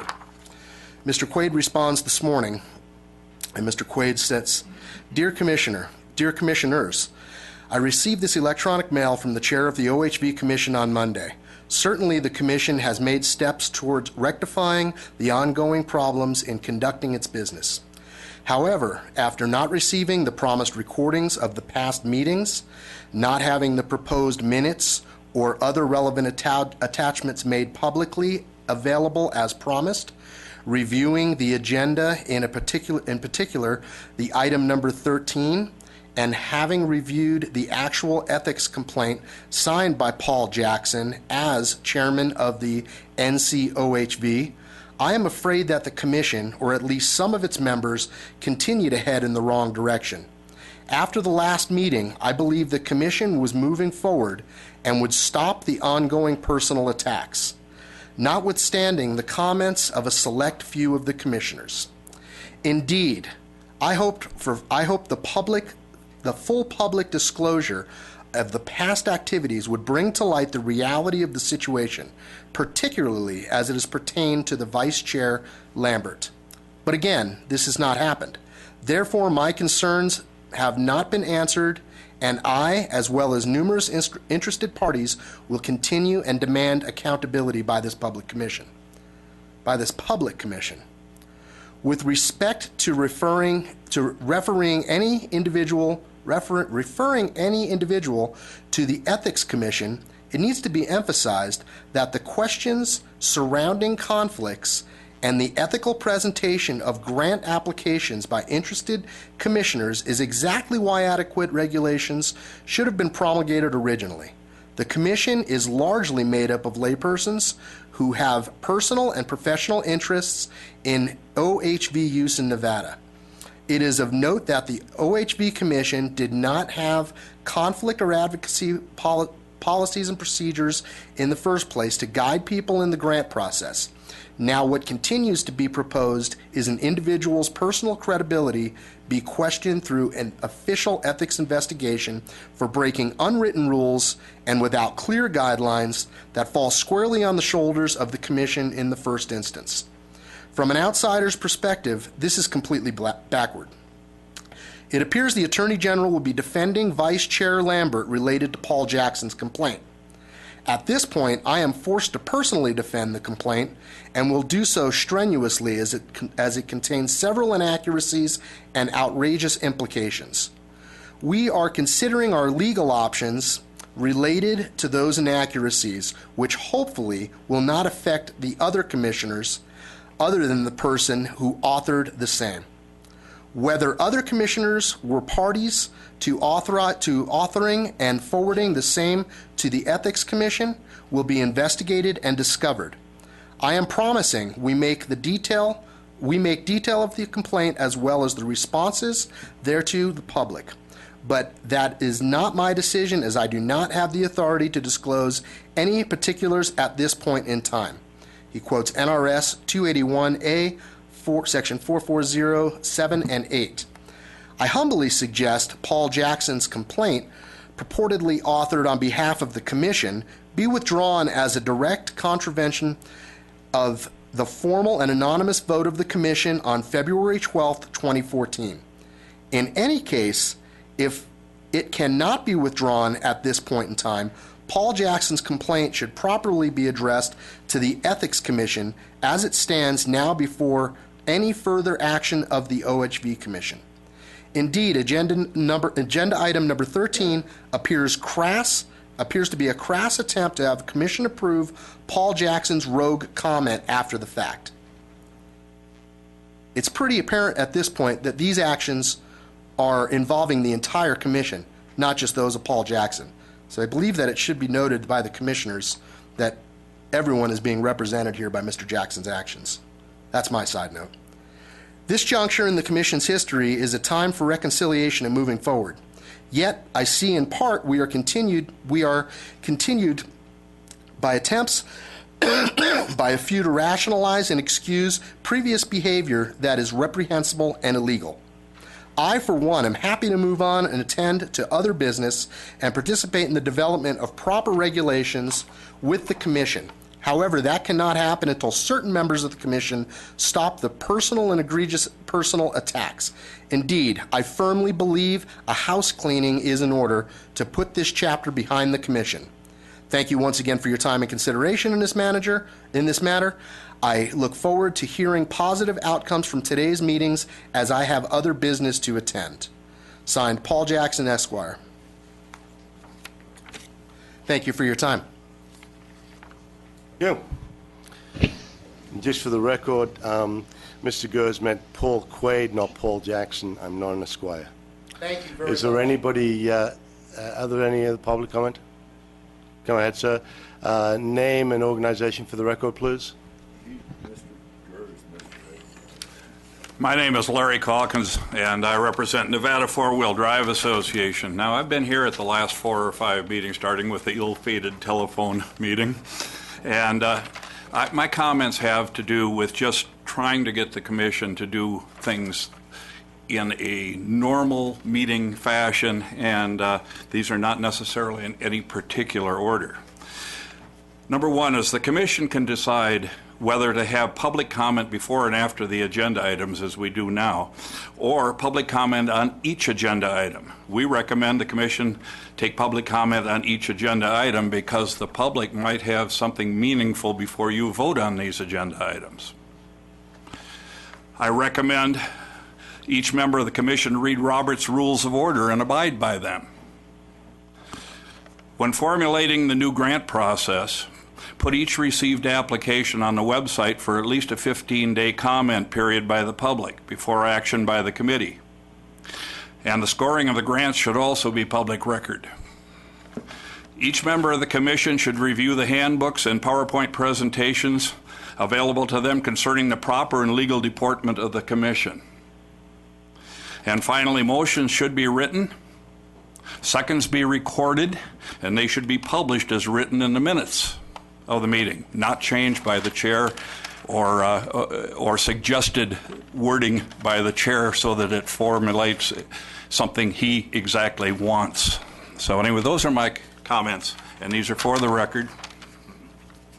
Thank you. Are there any other public comments? All right. Chairman. Go ahead. Member Richardson, Go I ahead, have just a couple comments real quick. Sir, can we get a copy of that? If you can make a copy of that today, like right now, so I can have it, at least for me, please. Good? Thank you. Okay, and then I have some personal comments because I missed Go ahead, sir. the meeting from last week, and I have some observation, if you'd just indulge me just for a brief moment. So I'm a lay person, if you haven't figured that out yet. I've been in the Army for 32 years, and I saw an article in the American Motorcycle Association's publication about a year and a half ago that had an article about a ride that a couple of the commission members made in the Pine Nut area up here in northern Nevada.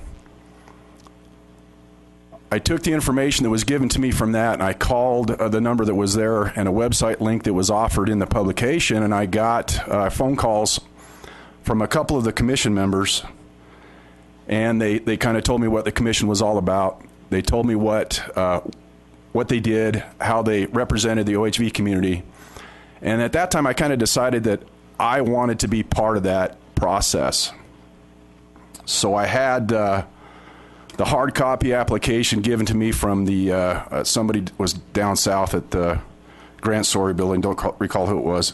That was about a year and a half ago. So I handed my application in, and I got a phone call from the same individual that I gave my packet to about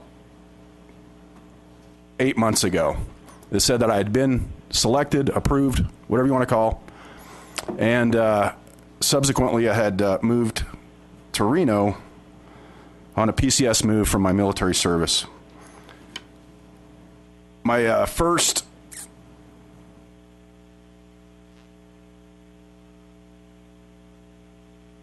meeting that I attended was a September-October meeting for the commission.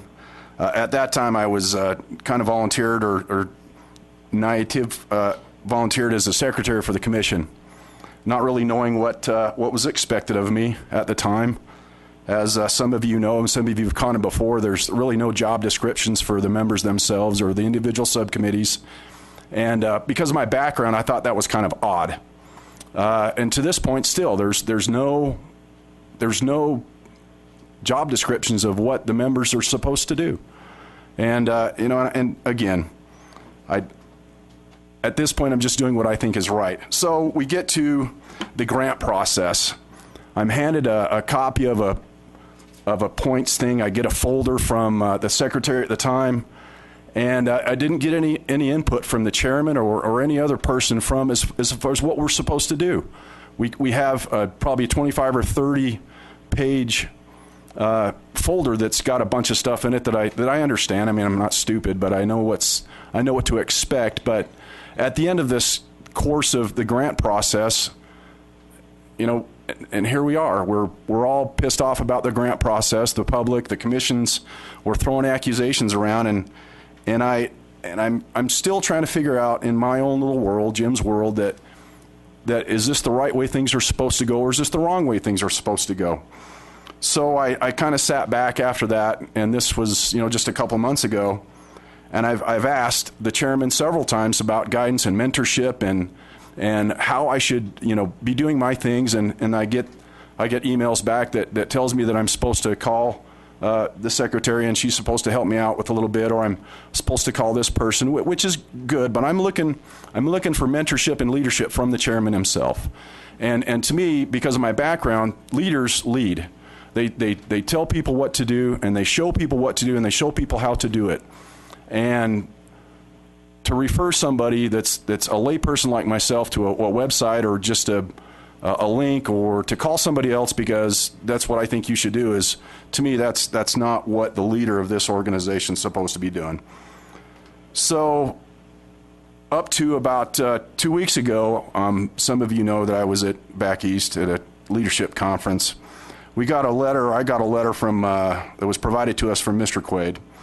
And I thought it was ironic that we've got the public that are making comments to this organization. They're telling us what we should do, that are more enlightening to me as a commission member than the leadership of the commission, which is, it's ass backwards. That's not the way things are supposed to work. And I appreciate the public's comments because, number one, I'm the new guy here, and I understand that. I'm okay with that. But the leadership should come from the chair. And the straw for me that broke the camel's back is I got a phone call from the chair on the 12th of March that had some sort of veiled accusation that somehow my application packet for the board was inaccurate. And to me, it's almost comical because I'm the new guy.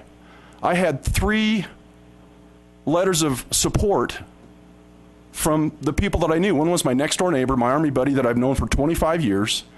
The other was my current boss at the time in 06, a full colonel. And then the last one was the Carter Power Sports, Dave Carter, good friend of mine from the cancer community, and a shop owner down in Las Vegas. So, I don't know why that would even be brought up. But for me, the bottom line is, to the public, I apologize. For me personally, for what's going on, I'm sorry. I'm sorry that this has to go on, and that this is the reason why lay people like myself don't even get involved in politics, because this is just, it's not right. So I would ask that the public give us some time. Let us work through this. And I would ask that the commission, let's try to work together and get this fixed and stop all this bickering of the committee itself, because I want to be part of this. I want to be part of the process. And if this continues, I won't be. And then what? Thank you. Thank you for your comment, Mr. Richardson. All right. And Mr. Richardson, as to the phone call, I wouldn't characterize it that at all. I had received a complaint. I actually checked with you to find out if it was factual or not. You told me it wasn't, and that was the end of it as far as I was concerned. Again, I don't know if you have a comment to that, but if you don't, we can move on. All right. Let's move on to item number 5, the minutes. No, sir, that ended. We will have public comment at the end. Yes. Sorry? As I said, let's move on to item number 5. He says, but we've already finished public comment. What do you want to do? Chair, Commissioner Richardson, I didn't hear anybody close public comment. Thank you. All right. Go ahead, sir. Please go ahead. Name and organization for the record. I'd like to thank the Commission's giving me the opportunity to speak. My name is Josh Groth, and I'm representing myself, the public, as it were. I, kind of like Commissioner Richardson just spoke, I'm a layman. I'm a layperson. The only real experience that I have is that I am a 12-year veteran of the Army, having recently returned from Afghanistan. From Carson City, have been born and raised here. My great-great-great-grandfather was mayor of Carson City in 1880. My family's been here since the 1860s. I still go to the same place that my great-grandfather, my great-great-grandfather took my great-grandfather, then my grandfather, to go hunting. I love Northern Nevada, and this is, I believe, paradise. I've lived all over the country with my service in the military, and I recognize that there are things that are unique about Northern Nevada that do not exist anywhere else. And I'm grateful for that. And this is my home. As the song states, home means Nevada. I grew up driving off-road around here, going and hiking, hunting, having a good time, and I believe that I had one of the greatest opportunities to be raised in this environment that does not exist in other places, and I think that this is very special. I just recently returned, as I said, and I was with my father, and we decided that we were going to go and get some good father-son time. So we decided that we were going to go off-road to some of the trails that I grew up going on and going exploring and receiving that good mentorship that I believe that is lacking grossly in today's society from families and father-son outings and things like that. We went out to a trail that I have been on, I can't tell you how many times, since I was a very young child, and I saw signs all over it, and gates and fences blocking those roads off. And it was appalling to me that for well over 100 years, you could go back even further than that, these trails have been open and available to all of us to be able to go out and respectfully and responsibly utilize. Now, I recognize that it's not a good thing, that there are people out there that go out and abuse the beauty that is Nevada. And they go out there and they dump trash and they do negative things, and they may go off the trails and mess with wildlife and whatnot. But I believe that the same people that when you go to those fences and you see fences torn down and tire tracks going up over rocks and things for those barriers that have been emplaced by said organization, this, that, or the other group, those are the same people that don't have any respect for anything, and inherently, regardless of whatever laws, whatever fences, whatever gates are posted, they will still go and do the exact same thing. People like myself who have memories here, who want to continue to bring my children on those same roads and give them the same opportunities that I was given as a child, we will not be able to do that, because I do respect the law. I do respect the legal process. And so you are hampering those of us who try to do things the right way and the legal way, who will not be disrespectful.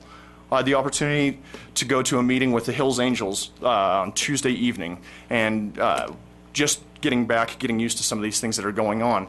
And they're talking about cleanup efforts that they devote uncountable man-hours to going out to huge areas of the wilderness and cleaning up after these irresponsible individuals. Why are we closing down the trails to those kinds of organizations, those kinds of peoples, and those of us who want to do good things, to prepare future generations, to have fun, to enjoy what it is that God has given us here in Northern Nevada that is not available to so many people in other places? I'd just like to close that and say thank you again for the time, and hope that that meant something. Thank you. So, first of all, thank you for your service in the military. I appreciate it.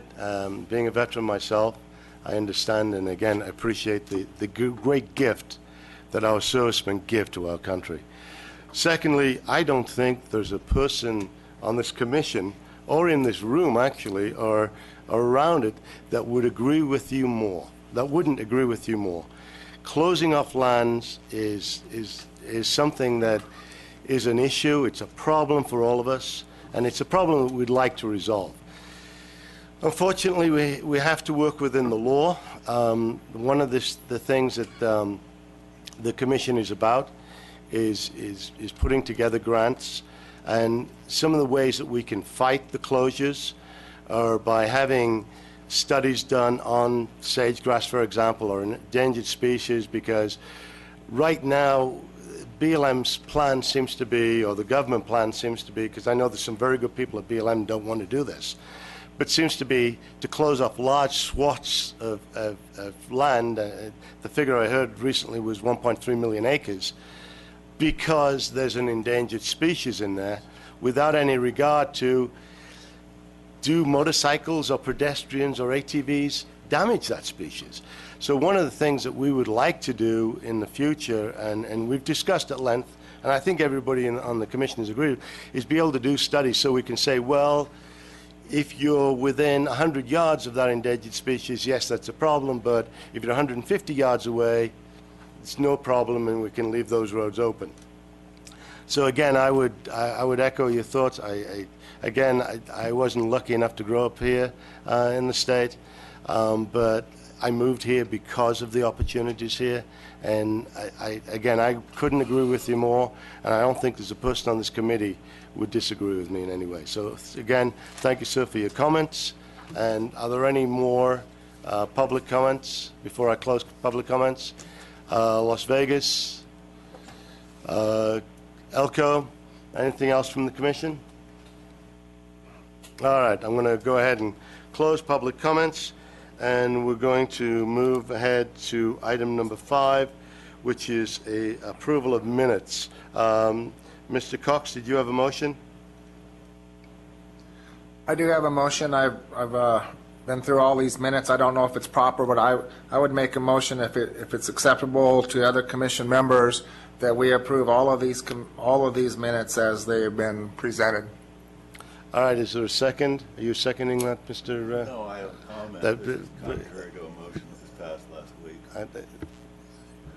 We've got a motion on the floor. Sandler. Is there a second to that motion? John Griggs, I'll second it for discussion. Thank you, sir. Now we're open for discussion. Mr. Lambert? The motion that was passed last week in regard to the minutes was that the information be made public 4 days business prior to any vote on it. That motion was passed unanimously, and we have failed to comply with that. I do not have any of the documentation that I requested or the public requested. It is less than 4 days if I were to receive it today, and this is a non-movable item. Thank you.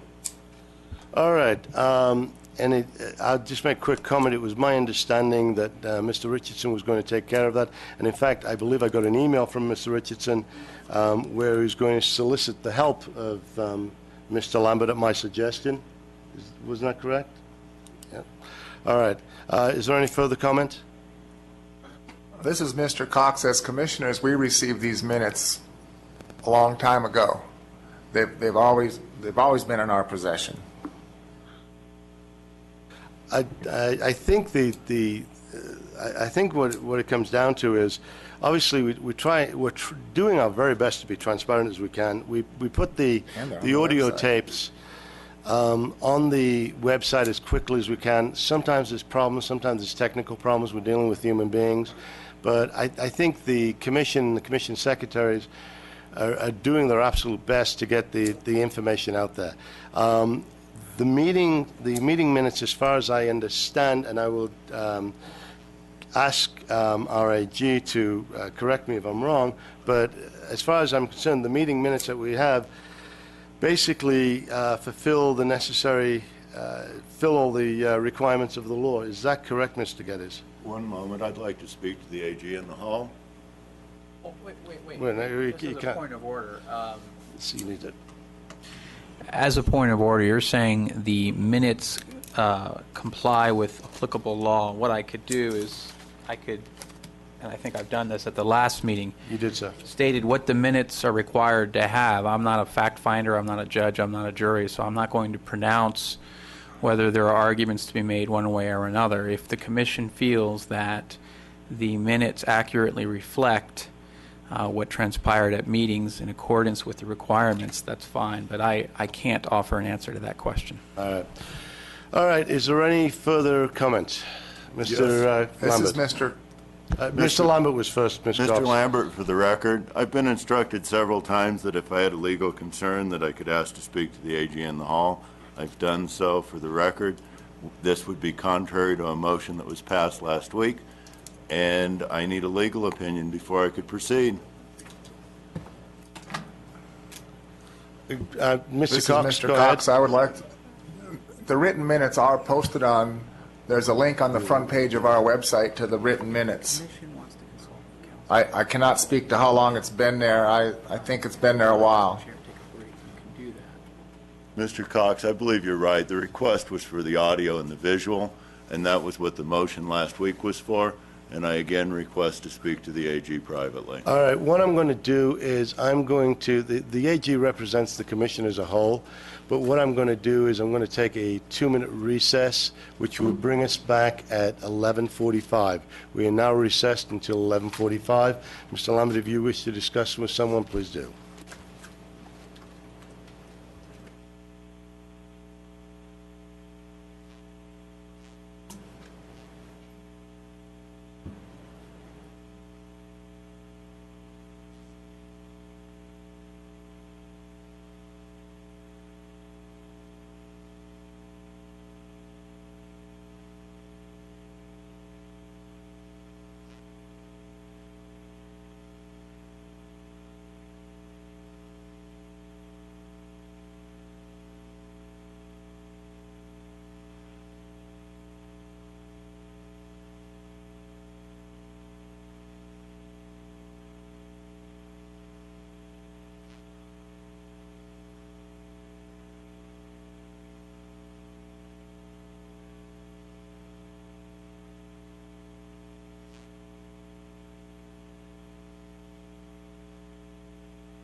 All righty, let's reconvene. I'll give everybody a Mr. moment Chair, to this get back is to the chat. Go ahead, sir. Commissioner Cox, I believe I need to restate my motion because my previous motion included the March 13th minutes, which I don't believe are available yet. Yes, sir, you're correct. So I would need to restate or withdraw that motion and restate another one. Please go ahead and restate your motion, sir. My motion would be to approve the February 6th and February 12th minutes. All right, Mr. Griggs? I would second that. Okay. All right, do we have any more discussion? John Griggs, I Go think ahead, there's sir. still minutes outstanding, isn't there, besides those two? From 31st and 1st, or were those approved? 31st. Yeah, apparently the 31st is approved. I think we're only working on the February 6th and February 12th minutes. And even if the February 1st meetings were still outstanding, they're not agendized, so we couldn't deal with them. So I think we're left with what we have on the paper, sir. Does that answer your question? Mr. Lambert, you had a comment? I will once again restate that this agenda item runs contrary to the motion passed last week, and that it would be under protest that you move forward. I suspect that we are crossing several lines here. Thank you. All right, Mr. Lambert, your protest is noted. All right, is there any further discussion? I'm not seeing any. Go ahead. I'm not seeing any. I'm going to move for the vote. All in favor of approving the minutes, please indicate by saying aye. Aye. Aye. Okay, are there any nays? Nay. Commissioner For the Richardson, record, nay. Excuse me, go ahead. Commissioner Richardson, nay. For the record, Lambert, nay. Was there any other Griggs, nays? nay. McKay's nay. Griggs, nay. Right. Okay, the motion fails. Is there another motion? Okay. Yes. Go ahead, Ms. Lambert. I have a motion to refer to last week's motion, and that motion was stated quite clearly that we can address these minutes after the audio and visual tapes have been provided to confirm clarity and correctness. This would be a normal course of business. We need to refer to the prior motion. 4 days after the receipt of all the documentation regarding tapes and the other documentation that's been submitted to the chair, we should vote on this, and not before. 4 business days after it's received. Go ahead, sir. Go ahead, Mr. Geddes. Will Geddes from the Attorney General's office. It is not entirely clear that the motion that has been stated complies with the agenda.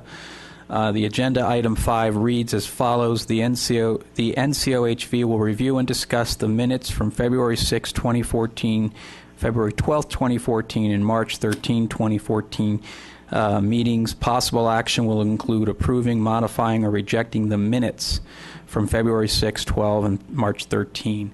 Just would like the commission to be careful about how it words its motions so that there's not an open meeting law complaint that it wasn't an agendized item.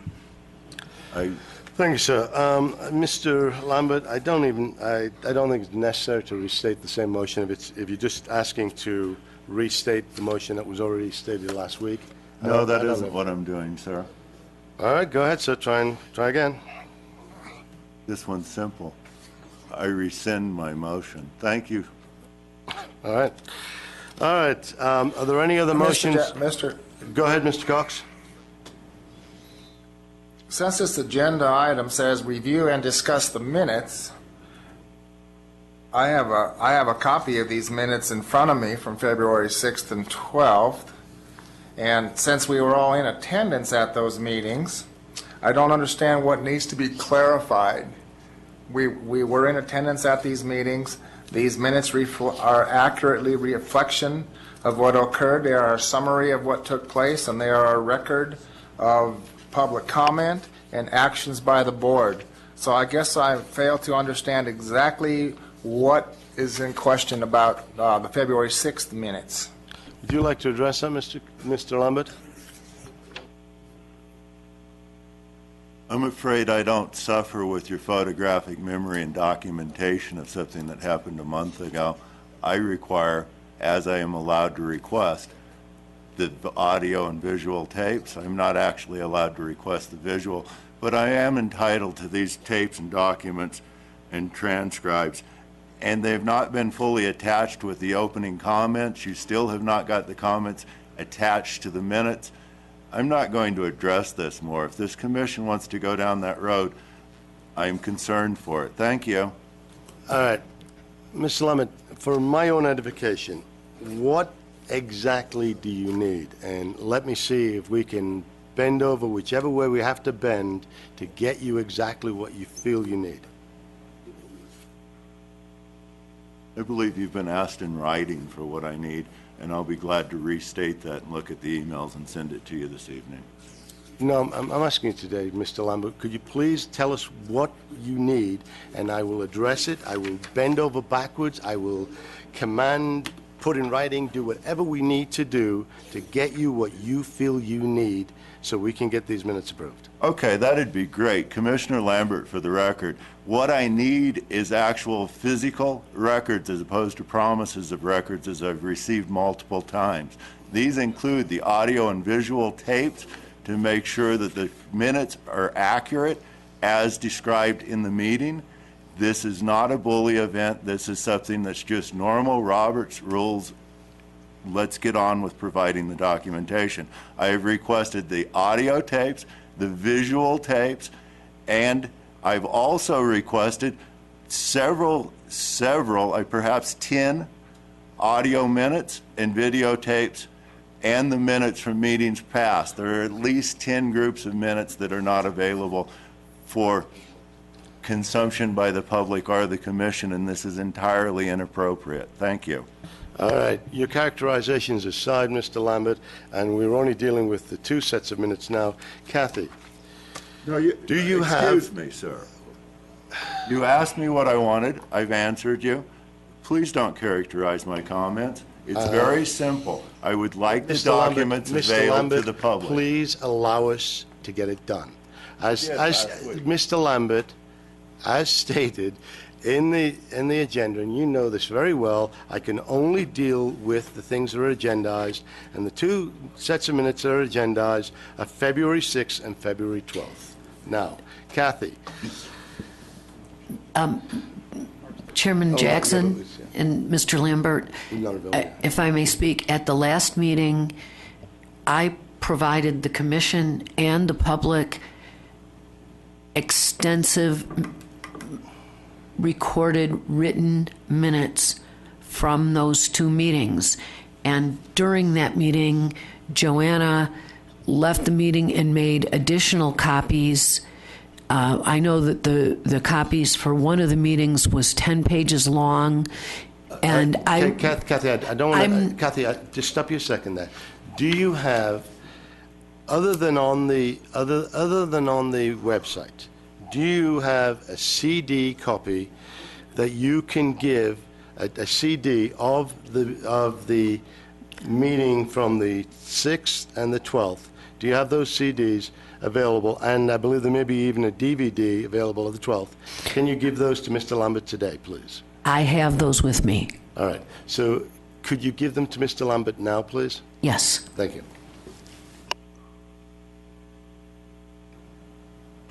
Chair, Commissioner Richardson. Go ahead, sir. Just as information for the public, I'm on the OHV website right now. Right now, available to the public is minutes and audio recordings and announcements from the 31st, January 31st, February 6th, February 12th, and March 13th. You can go there right now and look at it. Took me 30 seconds. As far as written, I don't know what the legal guy says about written minutes, but there you go.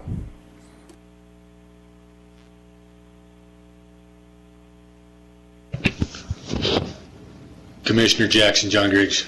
Go ahead, Mr. Griggs.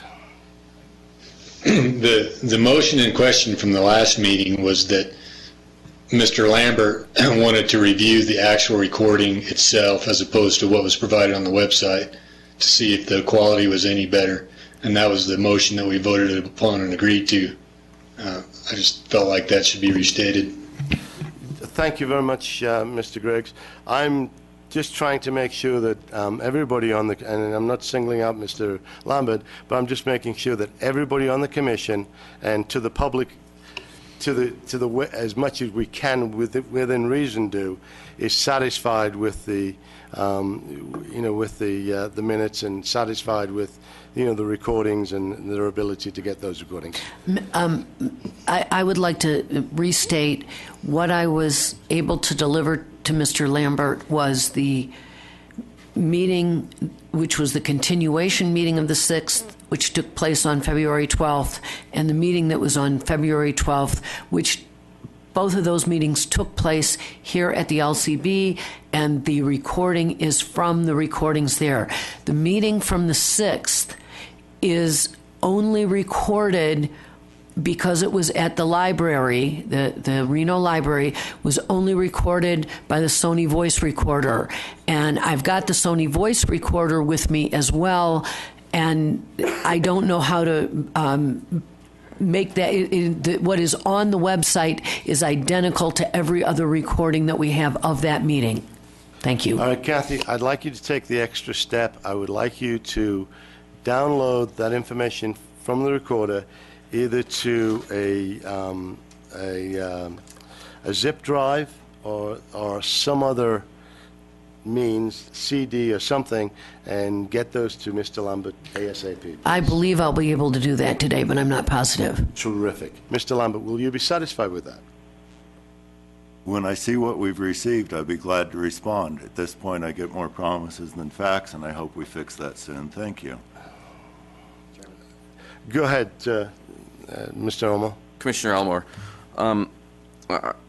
in looking with Commissioner Richardson at the website, that it's clear that the audio-visual files are available, but that the minutes or the draft minutes are not.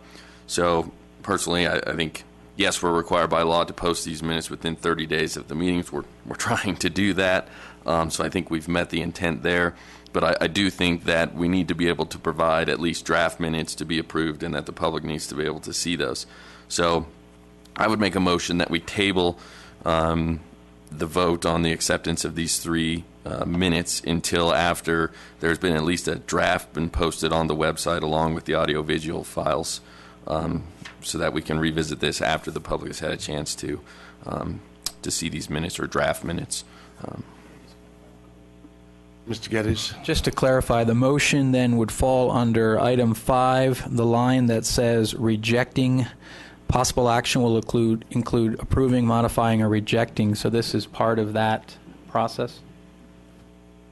That would be correct. This would be, we would reject the minutes as they are, seeing as that they have not been posted publicly, and revisit after they have been posted publicly, which I think would meet our intent and suffice the public's intent in wanting to review and be able to see these. And I would hope that would be acceptable to Commissioner Lambert. Well, Mr. Elmore, I don't know if we need a motion to that, because I can I can have the secretary post the draft minutes. The only reason we hadn't posted the draft minutes was because they may be different from the approved minutes, and there had been confusion in the past, and we wanted to lower the confusion because we hoped the minutes would be approved and therefore could be posted as approved minutes. But understanding where you're coming from, I can ask Kathy to post the draft minutes within a few minutes. So you can't draw a point of order, you're in the audience. All right? Would that work with you? Commissioner Richardson, I'll second it. Okay, all right, we'll go ahead with the motion then. So would you like to, is there any discussion on the motion? This is Commissioner Elmore. Commissioner Cox. Go ahead, Commissioner Cox. I believe if Commissioner Elmore and Richardson follow the link on the front page of the website, it will take them to the written draft minutes of the February 6th and 12th meeting. If you go to the meeting page, it does not take you there. If you follow the link on the front page where it says meeting minutes, it will take you to where they're posted on the website. Thank you, Mr. Cox. Is there any further discussion? Just a point of order, perhaps, Mr. Chairman. I believe we rejected the minutes already in the original motion that was proposed. The That's original right. motion So didn't carry. Wouldn't it be rejected by not carrying? No, I don't think it affects Mr. All right. Mr. Elmo's motion, because Mr. Elmo's motion isn't to accept the minutes. It's just to have some, it's to table and to actually make available the draft minutes. This is Commissioner Elmore. I guess I will restate or clarify my motion. My motion is to table the agenda item, given the purported lack of transparency to the Commission, to the public, to all parties. I think that these minutes need to be posted in draft form, and if we need to take baby steps to get there, my motion is intended to take a baby step. Okay, thank you. All right, is there any further discussion? All right, seeing none. All in favor of Mr. Elmore's motion to table the minutes until the draft, table the minutes until the next meeting, is that correct? All right. Please indicate by saying aye. Aye. Aye. Aye. Aye. Aye. Commissioner Lambert, for the record, aye. All right, are there any nays? Abstentions? All right, the motion... I'm sorry? Any abstentions? All right, so the minutes are tabled until the next meeting. Kathy, please make sure that, according to Mr. Cox, the draft minutes are there, but see if you can put them into a... According to Mr. Cox, the draft minutes are there, but see if you can put them into a... According to Mr. Cox, the draft minutes are there, but... Thank you for that. That came through down here as well. I don't know. We may be being hacked. But please make sure that the draft minutes are available, and if we have to move them around the website to make them easier to find, please do that. Go ahead, Mr. Elmore. Mr. Commissioner Elmore, can we make sure or ask DMV or whoever's managing the website if we can get those draft minutes listed above the audio files with the on the same page? Yes. Okay, thank you. Chair, Commissioner Richardson. Go ahead, Mr. Richardson. So here's the problem with continually piling on work for the paid secretary. She is on a finite amount of hours. She is already over those hours, and I would guess she's probably in her own time at this point. There's no motion here. I just want to make it clear that she is working above and beyond her statutory requirement to serve this commission, and I think that needs to be fixed eventually. Well, Paul Jackson, for the record. Mr. Richardson, if you have a suggestion, I'd love to hear it, and I'll be happy to. Okay, all right. I apologize. Apparently, we're off agenda. But again, if you wish to email me with any suggestions, I would appreciate them. I truly would. All righty. Moving along to agenda item number 6, the DMV report. And what I'm going to do right after agenda item number 6, I'm going to have agenda item 14 and put those together at the request of the DMV. Mr. McDonald, name and association for the record. I guess good afternoon. Sean McDonald. I'm Administrator over Central Services and Records Division of the Department of Motor Vehicles. The OHV program area falls underneath our division. And I've got some figures here if you'd like. Go ahead, sir. Okay. Since the program's inception on July 1st, 2012 through March 15th, 2014, we have registered a total of 43,438 vehicles. Of that 43,438, 5,508 are renewals at this point, and 337 are duplicates. 337 since program inception. Revenues, as of this fiscal year to date, The commission has $476,748. Our last distribution occurred on March 7th in the amount of $17,034. And the next distribution is scheduled to occur on or around March 25th, and that should be in the amount of $18,989. So that's running around $35,000 a month. Is that predictable? That seems to be the trend at this stage, yes. Is that more than we received in February or January? I don't have the specifics. I don't know if maybe your treasurer might have that information, but I don't have that with me here. All right. Does anyone on the commission have a comment, request, question? Go ahead, sir. Commissioner McKay, for the record, how do you get a duplicate? Reader's Digest is fine. Sure. Doreen Rigsby with the Department of Motor Vehicles, and the duplicates are done when the individual misplaces the sticker, or maybe they had sold that bike, or different reasons they may need to get another one to put on that bike. Yeah. I apologize. I thought you were asking what was the process, and she's the subject matter expert on that area. So, an application.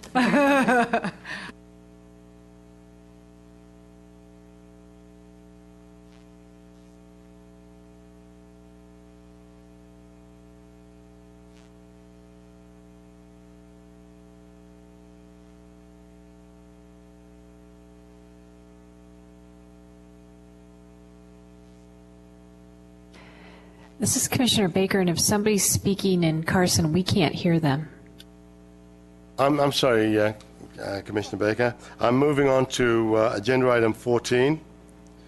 And we're going to be discussing the bill draft request from the Department of Motor Vehicles concerning the OHV Commission.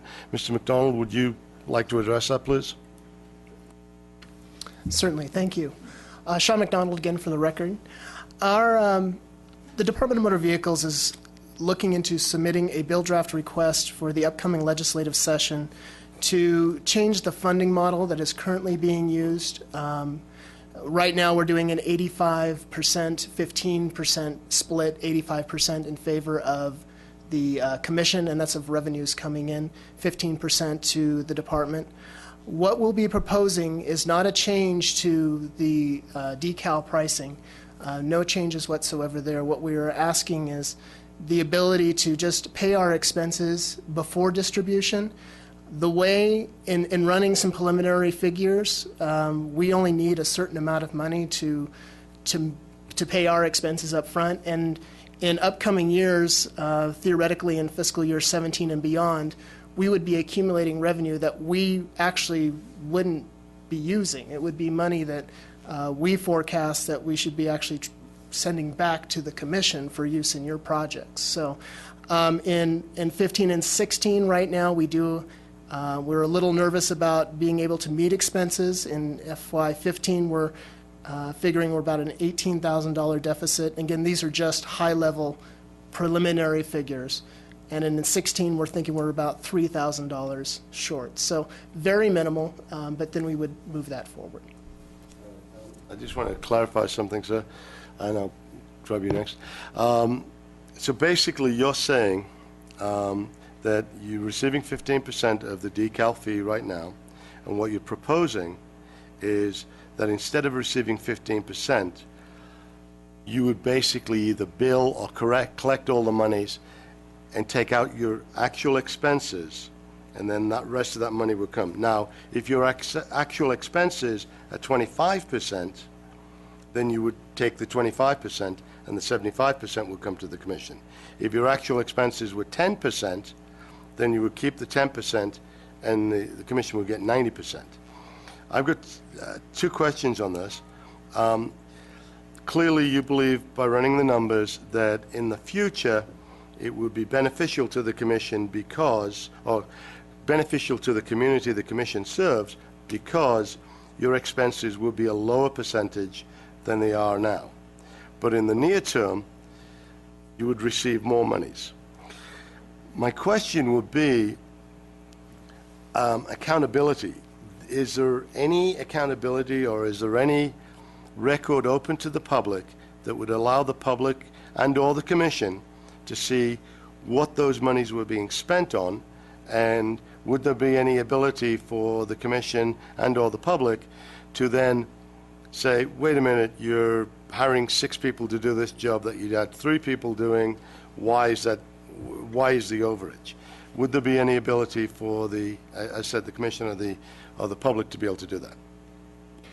As a state agency, Sean McDonald again for the record. As a state agency, we would certainly maintain a level of transparency in this, and we would certainly be willing to report what our expenses were to the commission and work directly with the commission on any projects that we are working with in essence to the program. Right now, the reason why we're seeing that in the near future, that we'll start seeing a revenue increase is that if we can drive these renewals to our website and make them, drive everything to the web to do the renewals, it does not require DMV staff intervention. So as a result, we can keep a minimal staff and still facilitate the growth of the compounded growth of the renewal process. So again, yes, we would definitely maintain a level of transparency, be willing to discuss with the commission what our program costs are, just as we report on what our revenues are today. And again, this is just, it helps us in the near future, and if baseline projections are correct in the upcoming future, there's no reason for us to maintain anything more than it costs to run the program, notwithstanding a reserve, which we basically would have up front. Okay, Mr. Lambert. Commissioner Lambert, for the record, thank you for your time today, Sean. I know that it's a busy and difficult time in your department. I continue to drive back to the fact that we have 2 groups of revenue that are being dealt with as one expenditure in DMV. And I think that it's confusing not only to the commission itself, but perhaps the public. And I would really like to see us work towards understanding the titling expenditures and the renewal expenditures and the sign-up expenditures for registration of the sticker program, because it's going to be more easily sold and digested or tore apart, whichever needs to happen. I am not totally against what you're talking about. Just really want that other piece of information pretty badly. Certainly. Thank you very much, Sean. I appreciate it. Certainly. And can I add real quick to that? Of course, sir. That is one thing, too, under this new proposal, and I should have mentioned that, too. Right now, we do retain the titling fees. We do retain that internally. That would be included in this new proposal as well, so that we would have that, again, that lump revenue would also be a piece of this puzzle as well. I saw Mr. Elmore first, and then Mr. Richardson. Commissioner Elmore, for the record. At the last time the DMV came and gave a report, I think it was mentioned that the current turnaround was next day on renewals and mail and stickers out, and that there were currently 3 full-time staff devoted to the OHV program. I guess my question was today is that the model that we're looking for that you guys are considering under this BDR? I mean, do we want to have 3 full-time and next day service?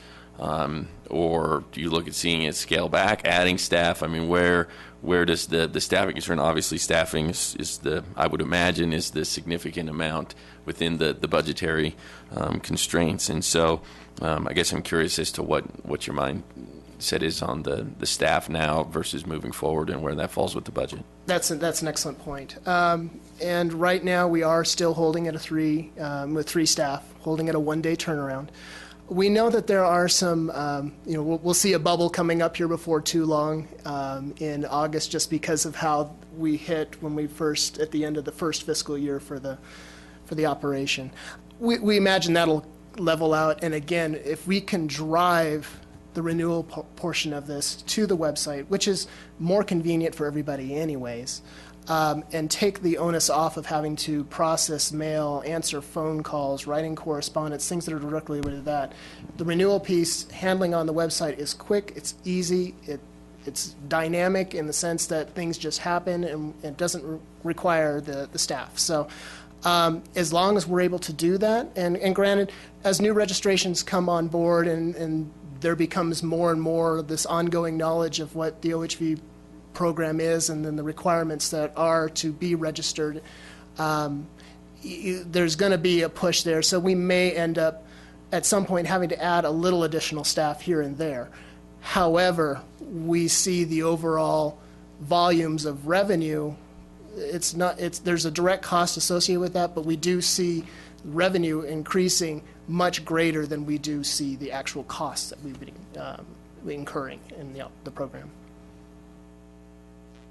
Richardson, I believe you were next. Chair, Commissioner Richardson. Hey, sir, just for my knowledge, can we see the disbursement of that percentage before it actually gets paid? Like, can you send the PDF to the secretary so we can post it, or so we can see it before that before it's taken, or is that possible? Yeah, I could certainly. I'd have to go back and double check with our administrative services, but obviously we should know once that money, when that bucket is full, so to speak, we should have an idea. And I can certainly, again, work with the commission. And I'm also, if anybody would like, I'm willing to meet also outside. We can go into further discussions on how this whole thing would work as well, if that would help too. Are there any comments from Vegas?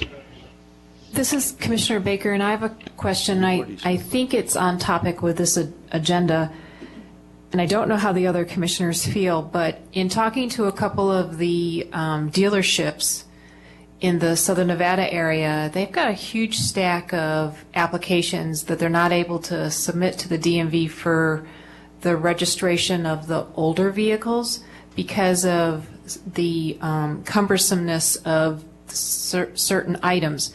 And I'm wondering if we can partner with you on the BDR to look at easing the process to get the older vehicles registered so that we can get those numbers up. And that would be to eliminate the need to verify the VIN inspection, which I think is the bulk of the concern and holdup in a lot of the older vehicles getting registered. I'm just interested if I know that the initial thought of that was to address any stolen vehicles, but I'm thinking in talking to Sheriff Lee that maybe it's not that much of a concern, and I think we're losing a lot of revenue and we're losing a lot of people willing to participate if it could just be a little bit easier to sign up. And I understand we would need to do a modification to the NRS to address that, but I would like us to have a discussion about that because I think it's huge. Okay, Doreen Rigsby with the Department of Motor Vehicles. On the statement that you just stated, there were two things that I heard out of there. One of them was the dealership had issues. Most of the dealerships are licensed and authorized to do a VIN inspection. But the second piece of that we had brought up in the last meeting, and I know that we had the conversation of those folks that have had those vehicles for many years and don't have the bill of sale, don't have the original dealer's report of sale, which is a ORS. Yes. But we've internally already looked at those, and there isn't anything in law that would limit us as the department. So we are reviewing applications for those particular pieces. But for the dealers, I think that getting a hold of us, and our phones are always open, setting up a meeting to find out what the dealerships are holding on the paperwork, because we, in addition, want to work and get those people registered so that when this compliance and these trail funds start coming out, that it all works for everybody. Mr. Griggs, did you have a comment? Yes, Chairman John Griggs, thank you. Sean, I appreciate what you're trying to do there. Are you going to ask in that BDR for a cap, or are you amenable to a cap? Sean McDonald for the record. Do you understand what I'm saying? I believe so. A cap as far as, because our main concern again is just, are you talking about for what we retain for our coverage of expenses? Correct, sorry. No problem. I think ultimately, again, we want to run as lean as possible, and we could certainly discuss that if you would like. We want to, again, not retain any additional revenues. We just want to meet our expenses and then hand it off again to the commission. So that being said, we could certainly, if there was something you wanted to discuss, we could certainly do that. Well, you're a good man, and you have our interest at heart, and I appreciate that. I think why I ask this is, as in the future, a different administrator might see the possibility to add half a dozen employees, raise that cap to 25%, and at this, I don't see what would stop that person from doing that. Understood, yeah, and again, I totally respect and understand your position, and we would, of course, again, want to run this as lean as possible, but I do see where you're coming from. All right, Mr. Lambert, you had a question? I'm sorry, Sean, I wasn't able to get a follow-up when it was fresh on our topic. Have you given any thought? I really keep going back to the titling side, because the titling side we don't participate with as a commission, and I want to know if you're able to complete your transactions under the budget that you've allowed, because if you're not, it's more appropriate to raise your titling fees if you're not able to do it with your 2850. So that's something I'd like you to consider in your draft bill, and maybe we can talk about it later. I really, really want to know how that breaks down between titling and registration, because titling is going to continue high for a while, and then it should flatten out and go to new vehicles, and that gets rid of this item, which is a statement of facts item. And if indeed the statement of facts were easier to get to the public, there would be higher levels of compliance with old vehicles. I think that the statement of facts and the way it's administered right now is a little bit hard for the public, especially in the rural communities. But please take a look at how the titling and the registration work together, and if you're not able to do the titling under 2850 or whatever the number is exactly, I'm not in favor of subsidizing it with the green sticker trail funds. At the end of the day, I think that I'm here to represent motorcyclists inside of the government, and I'm going to continue to keep asking to see that breakdown and that distribution. I'm okay with if we need to talk about the level of the sticker, which is a commission item, to get the revenues where they need to be. I'm okay with talking about it all and really getting in there and making something work, and perhaps streamlining the system so that, like California and other states, they could be in the cash register. There's a way to do it where you can make money, and I want to work with you on it. But I'm going to keep coming back to the titling and registration dollars while we work on it. Thank you, sir. Understood. Thank you. Mr. Lambert, for my own identification, you said the price of the sticker. Are you saying increasing the price of the sticker? I'm saying that, Commissioner Lambert, for that record, I'm saying that we could entertain the things that we have control and jurisdiction over if it helps to get the revenues and the tracking correct, but that we're not able, in good conscience, I am not able, I can't speak for the commission, to address any type of change in the price of a sticker to pay for titling. They are not the same issue to me, and we're being treated as the same budget item. And I know you're working on it. I know that your big beast has trouble shifting gears and changing directions, but we got to work on that, please. Thank you very much, sir. Okay, Mr. Richardson, you had a comment? Commissioner Richardson, I just have a question. Why does the DMV not do the inspections? They'd lose money. Sorry. I know it's not stumped the DMV rep, but That's sorry. okay. Doreen Rigsby for the record, and both Sean and I are fairly new to, we weren't here at the very beginning, but I know that due to the way we do the mailing process and the websites, are all off of the department. It's due to the funds being highway specific. When you come in to do a VIN inspection, you're doing a VIN inspection on an off-highway vehicle. And unless we were to pay that individual per off-road, we just kept it as it would need to be through the dealership. Does that make sense? Would it make sense to do it all in the one place as opposed to having to go to a policeman or go to a dealer or some other place and then having somebody else responsible for the paperwork to get it submitted or whatever? I mean, if we're looking for a revenue stream, to me it would be the easiest: go to the DMV, get it inspected, increase your fee by 1% to cover the guy out on in the little shack that's doing the VIN inspections, and then I walk inside the DMV and get my sticker.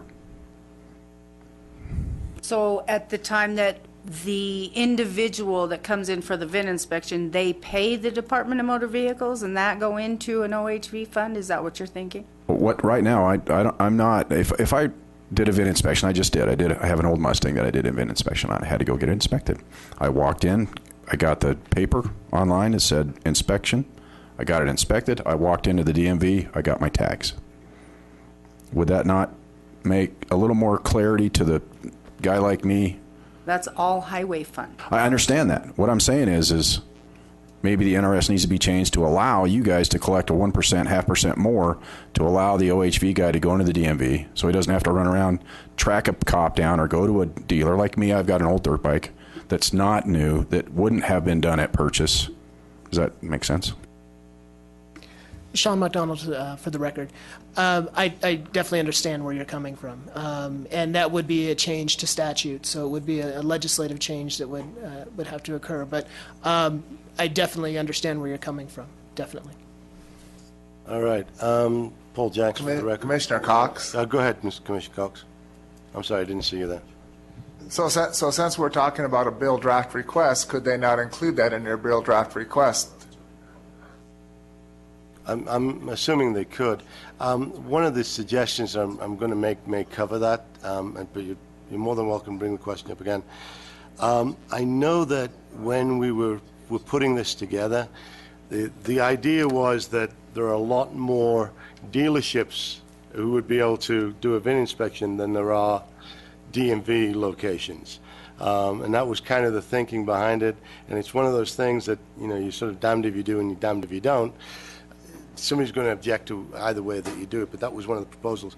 One of the proposals that I would make, and I'm not going to make a motion because I think this should be left to the new chair, but one of the suggestions I would make, and we have a good time to do that, and I think Mr. Richardson might be interested in doing this, is putting together a committee to work with the DMV as the OHV Commission and work out some kind of situation that would work for all of us. I know that Mr. Lambert's got some ideas on it. I know that I've just heard that Mr. Richardson has some ideas on it, and I'm not recommending them because I think that should be left to the new chair. But I think that we need to form a committee of maybe 3 or 4 people that meets with DMV on a regular basis and tries to iron out some of the differences and some of the things. And be honest with you, it would be very effective if we went as the commission with the DMV with a joint BDR.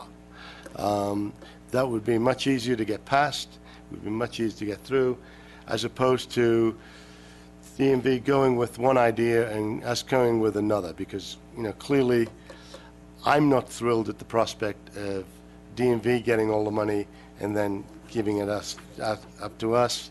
So, again, that's my comment. Mr. Lambert, do you have a closing comment? I have a comment. Mr. Commissioner Lee is trying to get back on the phone. He's been bumped and he's not able to get back in. We need to address that. Thank you. Kathy, what do we need to do on that?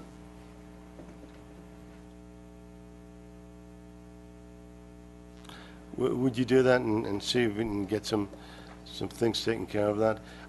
If it's okay with everybody else, I've got a couple of small things that I want to get done, and then maybe break for lunch somewhere around 12:45, 1 o'clock, and just take a quick 30 minutes, and we can all go downstairs. Is everybody okay with that? All right, good. This is Commissioner Baker. I have two comments. One Oh, is go ahead, Commissioner. under I'm this sorry. under this discussion item. I'm wondering.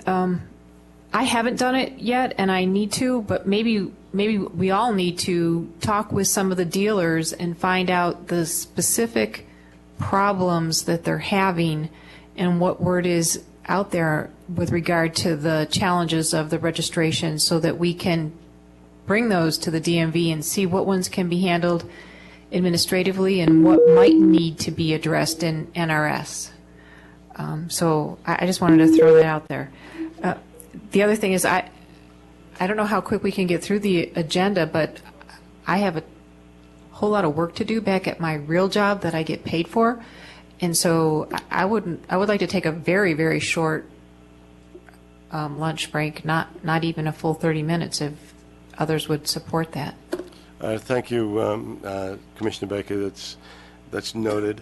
All right. I mean, I think that, I mean, and again, I'm just looking for consensus. I'm not putting forward a motion, but do you think if we formed a committee and then maybe added a couple of dealers or a dealer representative? I know that Mr. Giroux is a dealer and would probably be happy to do it, but everybody good with that? All right. Are there any more comments or any more discussion on this item? All right. I'm going to move on. Can I just ask what the timing is for the BDR? Sean? Sean McDonald for the record. We're currently beginning the drafting stages of it, so I mean we are obviously a ways off, but we'd be looking at putting this forward in the next legislative session. It would come through, of course, our director. I can get you a closer timeline if you would like, to just give you some approximation of when we might be looking at that. All right. Thank you. Are there any more comments on this agenda item? Just one moment, please. May I interrupt for one moment, Go ahead. please, relating to Commissioner Cox? What made us think Mr. Cox was not on? Or, I'm sorry, Mr. Lee. I apologize. Because he texted me to tell me he was trying to get back on the phone and got bumped. Okay, he texted one of the other commission members. Okay, thank you, Kathy. All right, I'm going to move ahead to agenda item number 10, which is the Executive Secretary Search Committee. Commissioner Baker, we have Ms. Wasserman in the room, so if you would like to take this. I would. I'm happy to report to all of the commissioners that the four of us that served on the subcommittee had great candidate interviews earlier today, and we all easily reached the conclusion that our top candidate was Nanita Wasserman. She has great background with the Legislative Bureau, with the open meeting law, with creating agendas and minutes, and she even committed to helping keep the chair on task with the open meeting law, which we were very excited about, and Robert's Rules of Orders. And so we unanimously would like to forward the recommendation to hire Nanita Wasserman for our next executive secretary. Is that a motion, Ms. Baker? That's a motion. All right. There's no second needed because it comes from a committee. Do we have any discussion? Commissioner Richardson. Go ahead, sir. As the secretary for the commission, I just want you to know that what you do and a lot of the confusion that's going on right now is something that the secretary can take care of. So we're going to ask for your help, and especially me, because I'm the commission secretary. And if there is a problem with, payment or the amount of hours that you're putting in or that type of thing, should you actually get selected for the job, please bring it to my attention as soon as possible so we can help you, because I don't want the status quo as it's going right now to continue. Thank you. Was that a backdoor application to continue to be the secretary for the next 2 years, Mr. Richardson? I think it's agendized already for this meeting, so sure. I'm You're being facetious, I get it. All right. Okay, does any of the commission have any, and I'm going to go through location by location. I'm looking for questions of Ms. Wasserman. Mr. Griggs? Well done, committee. I appreciate your work. I have no questions. All righty, are there any questions from Las Vegas? Commissioner Cox, I was on the committee, so between Ms. Baker and myself, well, I don't believe we have any more questions. All right. Is Commissioner Lee on the phone? I am back on the line. I have no questions. Thank you, sir. Over here, I think I saw Mr. Lambert first. Mr. Lambert, you have a question? Yeah, I appreciate you coming and offering your services. I think that it looks like you're going to get the job, but I would like to see your resume at some point forwarded. Usually the commission has seen the resumes by now, and we haven't. So actually, I think I have one. You don't have to forward it. Thank you very much. All right. Mr. Elmore? Commissioner Elmore, for the record. Brave soul. Thank you for thinking of signing on and helping us out. I guess I'm curious, did the committee, contract, timing, termination of existing contracts, have we gone down that road? Do we have all those details specified and buttoned up, or is that coming? What we discussed was that we have the current contract, and we would ask the treasurer and the chair to get together and finalize the contract and give it to Ms. Wasserman if she's appointed today. All right.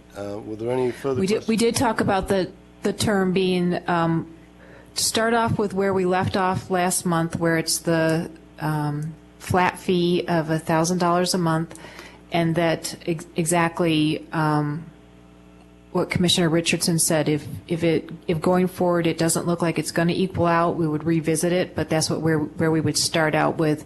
We did talk in the interview process that 1 week it may be 16 hours, and the next week 1 hour, and that we hoped it would even out, but we would just have to keep an eye on that.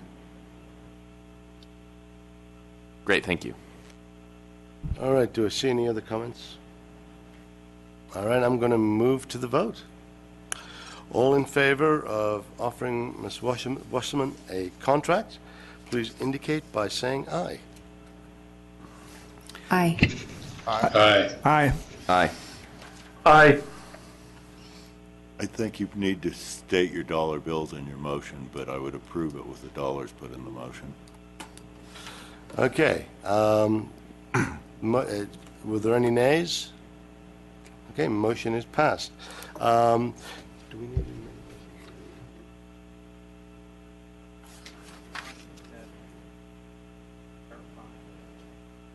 Should have her stand up and say hello.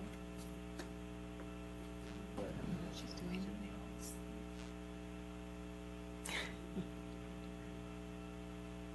Congratulations, Monty. All right, I'm looking for another motion. Oh, go ahead, sir. Commissioner Baker, would it be possible for you to just restate or even make a motion with the specifics of the contract? I think we need to have that on record.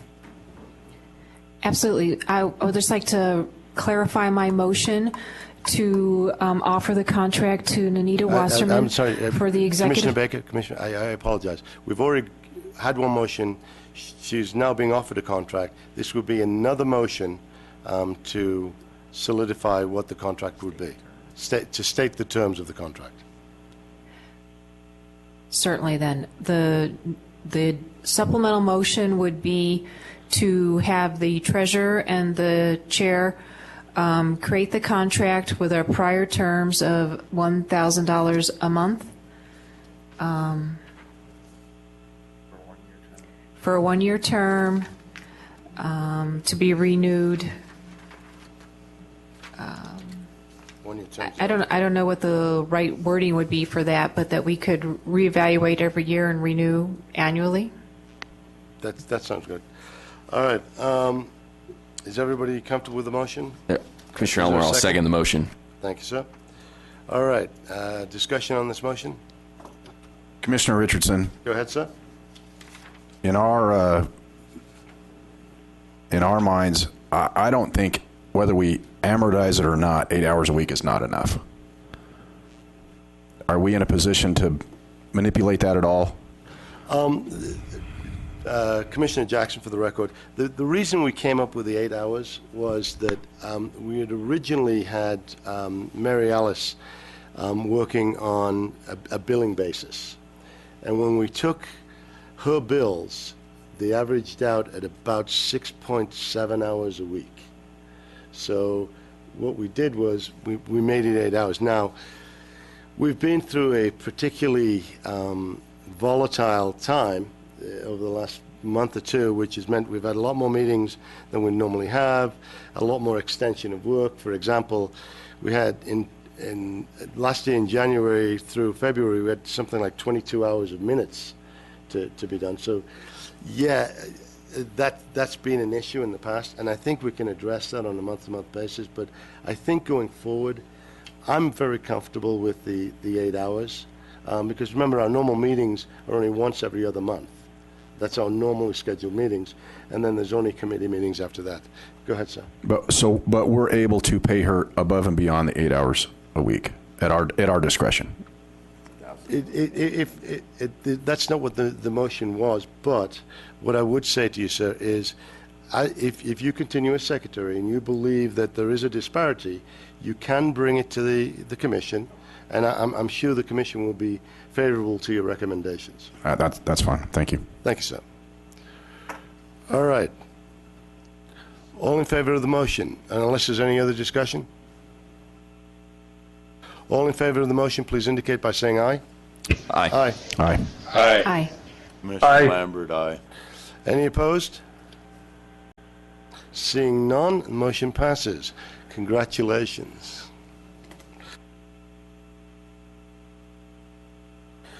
Without any further ado, I'm going to move to agenda item number 7. Mr. Cox. Commissioner Cox, the Treasurer's Report. We have a current checkbook balance of $479,064.89. We have had revenue since the first of the year from the registration from the DMV of $81,413. We had expenses of $5,397.28. At this time, there are no unpaid bills. That's really all I had to say about that. Thank you, Mr. Cox. This is Paul Jackson for the record. I have a question. Our revenues for the first part of this year, are they consistent with the revenues for the first part of last year? Or the same amount of registrations? You know, I can't accurately answer that. I took over the job. I look back when the DMV was giving their report. I took over as secretary in May, and my records only start with the beginning checkbook balance. My belief is that we're running a little behind what we did last year, but I only have it based on from May forward. Okay, sir. Are there any questions of any commission members? Mr. Riggs, I can't quite make out if you're looking to make a question. Did you have a question, Mr. Riggs? No, I don't. All right. Mr. Lee, since I can't see you. No, I do not. All right. Any questions in Vegas? All right. Anybody here? I see no questions in Carson. Let's move along to agenda item number 8. Again, Mr. Cox. As I stated, the only expenditures that I know of at this time is just whatever salary we may owe to the executive secretary, which I don't have a bill in hand, so I have no existing expenditures. Okay, so Ms. Lambert, you had a question? It should be known that I've invoiced for my time on the commission, and we've discussed it several times, and there is an outstanding expenditure there, and I may have to refer that to the contract, but we'll take care of that shortly in other terms. Thank you. Well, again, we're talking about we're talking about expenditures. If you want to elaborate on that now, we can go ahead and do that, Mr. Lambert. Nope, I just made a statement. All right. Go ahead, sir. This is Commissioner Elmore. I guess I did receive Commissioner Lambert's invoice. I guess he sent it out this morning, so I guess there needs to be some clarification there. But Commissioner Lambert, yes, if you have submitted an invoice, I don't know whether this is the appropriate time or if Commissioner Cox hasn't seen this, but I do have some questions. So I don't know if we're going to revisit this before approving the expense, or I guess my question is now the time, or are we going to do this later and get some clarification? Now is the time. Okay. Excuse me, may I speak? No, go ahead, Mr. This is Commissioner Lambert. There's been documentation from the chairman that I'm going to probably seek a legal opinion about, so I'm unprepared to address this at this time. There's been conversations that you weren't a party to. Thank you. This is Commissioner Elmore. I guess obviously, Commissioner Richardson sitting next to me, he was unaware of this invoice, seeing as that it had gone out first thing this morning, just prior to the meeting. So I guess I would ask, or I guess I would move that we don't approve any expenditures until the full commission has had the opportunity to review. It's not it's not on the agenda as an item that we can do that. I'm comfortable with us discussing it as part of existing expenditures, but we can't vote on it because it's not agendized for a vote. It is. Okay, I apologize. I've been taken to the woodshed again by the AG. Apparently we can. Well, Will Geddes from the Attorney General's office. The point I'd like to make about this is that I would ask the Commission to be careful about discussing and taking action on this, because this item is described on the agenda as an existing expenditure. I believe the statement from the Treasurer was that, in his opinion, he does not believe there are any existing expenditures. Moreover, we've heard from Commissioner Lambert that this is, I could be wrong on this, I'd have to hear the audio again, but my sense of it was that he is not seeing this as an existing expenditure. Could be wrong on that. So whatever you do, be careful to make sure you comply with the agenda. I would just make one side note to this. It's my understanding, and again, correct me if I'm wrong, but it's my understanding that other commissions and committees allow for a stipend of $150 per day, and I believe that's the standard. That's the standard number. When I served on another committee, that was the standard stipend. I remember we discussed this at an earlier meeting, I think at least a year ago, and I'd have to do some research, and obviously I haven't been given enough time to do that, but we agreed as a commission not to go for the stipend simply because there wasn't a lot of money in the budget, and we wanted as much money as possible to go to grants, and that was sort of the feeling. Now I may be slightly wrong on that, and I'm going by memory. I don't have a photographic memory, but I believe that's what the situation was. So my plan was we can have a brief discussion of this, and if members of the commission would like to agendize it for the next regular meeting, I think we can go ahead and do that. Mr. Lambert, you had a comment. I believe there was a little misstatement by the chair right there. We had addressed and discussed this topic, and he had proposed there be an agenda to not allow the stipend, and as I pointed out, it was part of the employment contract with the governor, and it overreaches the commission's bounds. There was no motion to table the fact that we extend debt every time we meet, and it is up to the commissioners as to when they decide to bill. The language includes when the money is available. And we had spoken openly about the fact that we would like to achieve a grant cycle. I believe the money is available, and I'm not going to address this further at this time until I address the chairman's response. Thanks. Go ahead, sir. This is Commissioner Elmore. My concern is not with the Commissioner Lambert's expenses that he's presented. It's in the timing, in that I don't know how the commission can be expected to just automatically approve expenses that were received literally hours before the agenda and the discussion was to take place. That's my concern. I think that that the full commission needs to be able to review all of the expenditures before we approve them, and it's clear that not all the commissioners were aware. All right, that's, as I had said a little bit earlier, this is Paul Jackson. I was wanting to see if there was an appetite from the commission to make this an agenda item at our next regularly scheduled meeting, which I believe is in May. And if that would be okay with the rest of the commission, we'll drop them out and go ahead, unless somebody has something burning they want to say. This is Commissioner Cox. Go ahead, Mr. Commissioner Cox.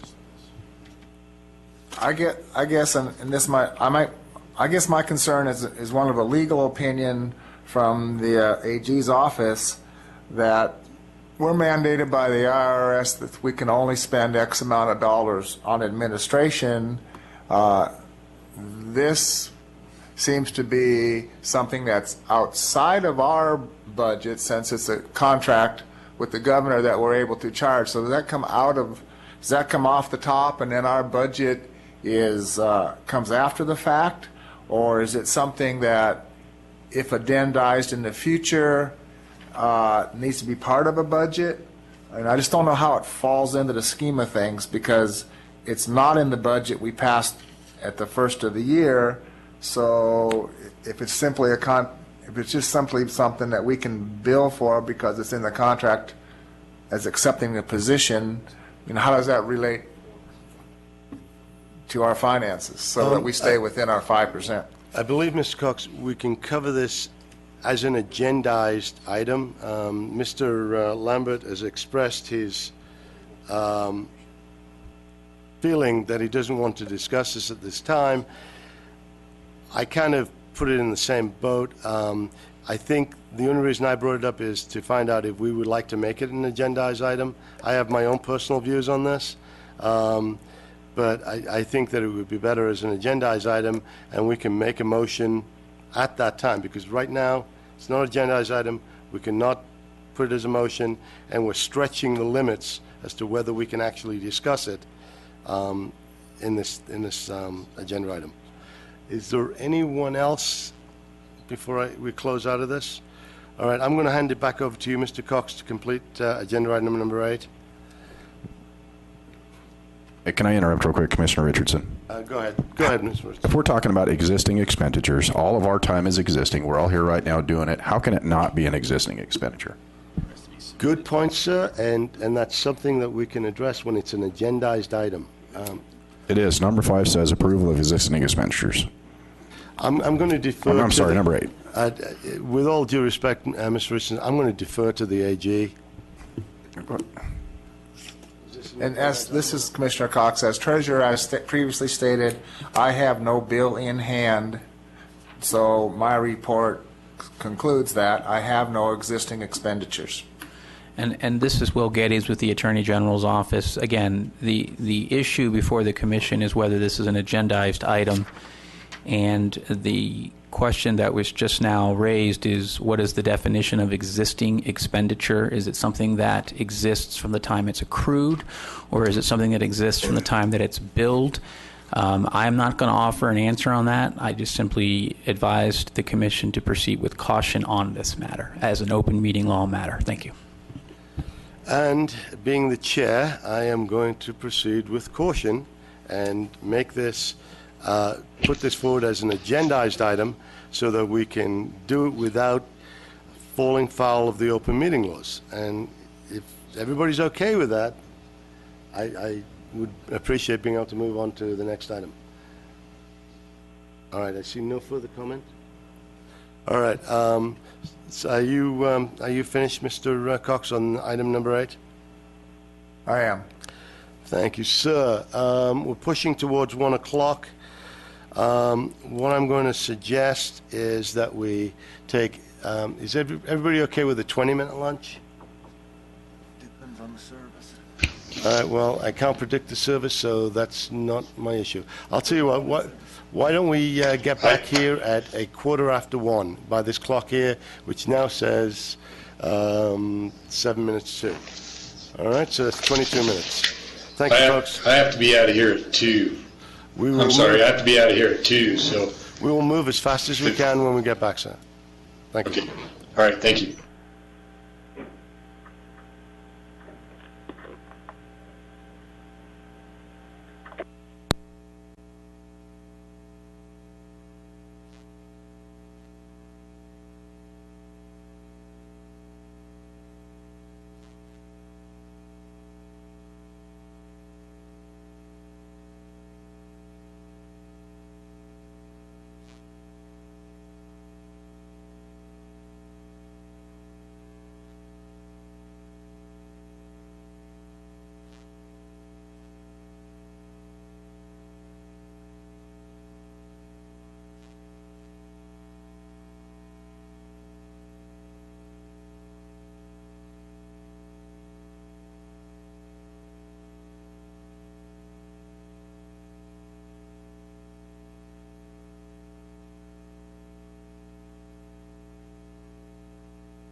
We're going to get started in just a minute, folks, if everyone can get themselves together.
Are we ready in Las Vegas?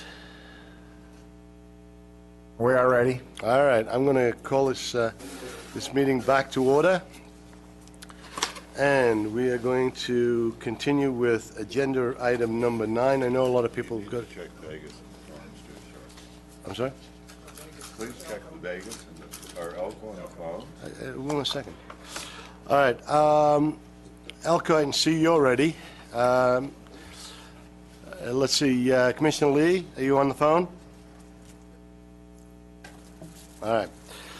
Okay, Commissioner Lee is not on the phone. Kathy, can you work your magic again, please? All right, we're going to move ahead with agenda item number 9. Gentlemen in the audience? All right.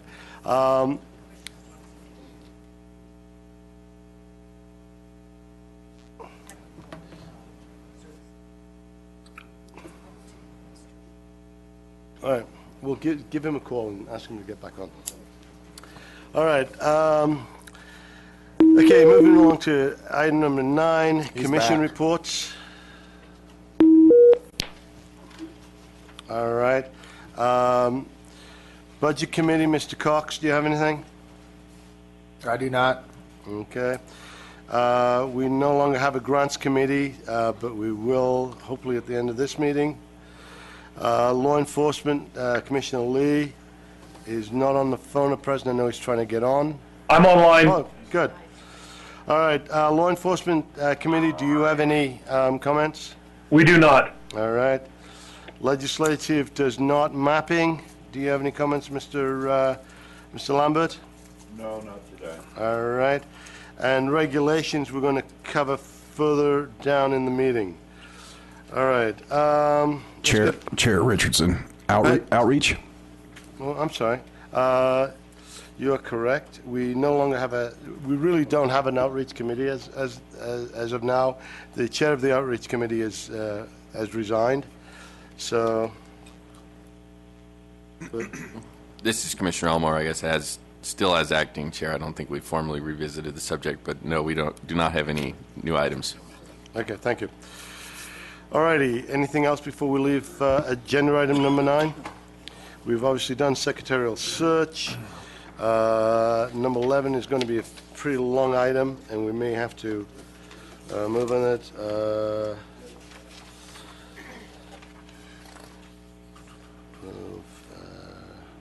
All right, let's move to, I'm going to put number 11 off for a little while. We'll try and deal with it in one shot. Item number 12, reconsideration of funding Department of Wildlife print ads. I've sort of went back and forth with this. I believe we can take money from the grant fund and fund this particular one item. I think the item is very important to the commission and to the, getting the word out there to people who hunt and fish. I think it's far too important for us to miss, and I think we should make an exception in this particular situation. So I would like to open it up for discussion. Mr. Elmore? No. No, we're just discussing. Mr. Elmore? This is Commissioner Elmore. I have got some more information, but I guess my question, I've reviewed the 2014 budget has been approved. I don't know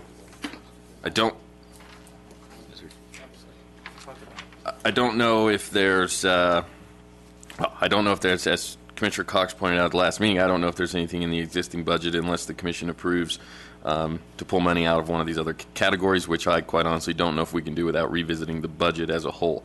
So that would be my first question. The only other comment I would make is that there seems to be strong support from this coming from a myriad of user groups in the community. The commission has voiced strong support, and quite honestly, we need to continue to promote this program moving forward. And so with that being said, unless somebody's got a creative idea how we can wrangle up the money, like I said, I don't know that we can do it outside of the budget. I'm sorry. Commissioner Lambert? Early on, perhaps in July of 12, there was a motion that was passed unanimously to allow a $2,500 print budget. The fact that it didn't get carried forward, that motion stood in force, and I believe that it is at the discretion of the chair to authorize paying the $2,000. I strongly support this printout as an administrative item, and I will strongly oppose it as any item to deal with grants that have not been scored and dealt with properly. I encourage us to fund this as an administrative item. Thank you. This is Commissioner Elmore. I guess Commissioner Lambert, do you have any creative ideas as to where we can squeeze the money out of our existing budgetary constraints? This is Commissioner Jackson for the record. We have an administrative budget. We have a budget that was passed. There is no discretionary $2,500 fund that's available to the chair. There was discussion of one of those over a year ago and 2 budgets ago, but right now there is no discretionary funds. Otherwise, as the chair, I would have spent them. Mr. Lambert. I believe that the prior motion was never rescinded, and it was an oversight on the Budget Committee, and it is available as the motion is outstanding and in force, and it's strictly being used as a political football. I encourage us to fund that budget with its administrative money. It's in the best interest of our program. Thank you. Go ahead, sir. Commissioner Richardson, I would propose that we fund this outside of the grant expenses in some sort of administration. If the treasurer, Mr. Cox, if you can enlighten us how we may be able to do this, I would propose that we do it. Mr. Cox?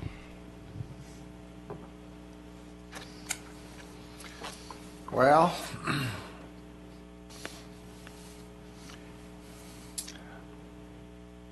I don't know, because we keep referring back to the budget as if it's in the budget we can spend the money, if it's not we can't. Now, according to the NRS, and this might have been an oversight on my part when I presented the budget, maybe I should not have put all the money for law enforcement, public education, and maybe I should have left us some discretionary money, which I think I did under event expenses. I don't know that we have any events planned, but the NRS clearly states that we shall administer the funds, and it only breaks it down as to the categories in which we can administer those funds. And at no point does the NRS talk about it has to be in grants. So maybe there was an oversight in just the way the budget is presented and typed up by simply putting public education in that grant category. All right, Ms. Cox, thank you.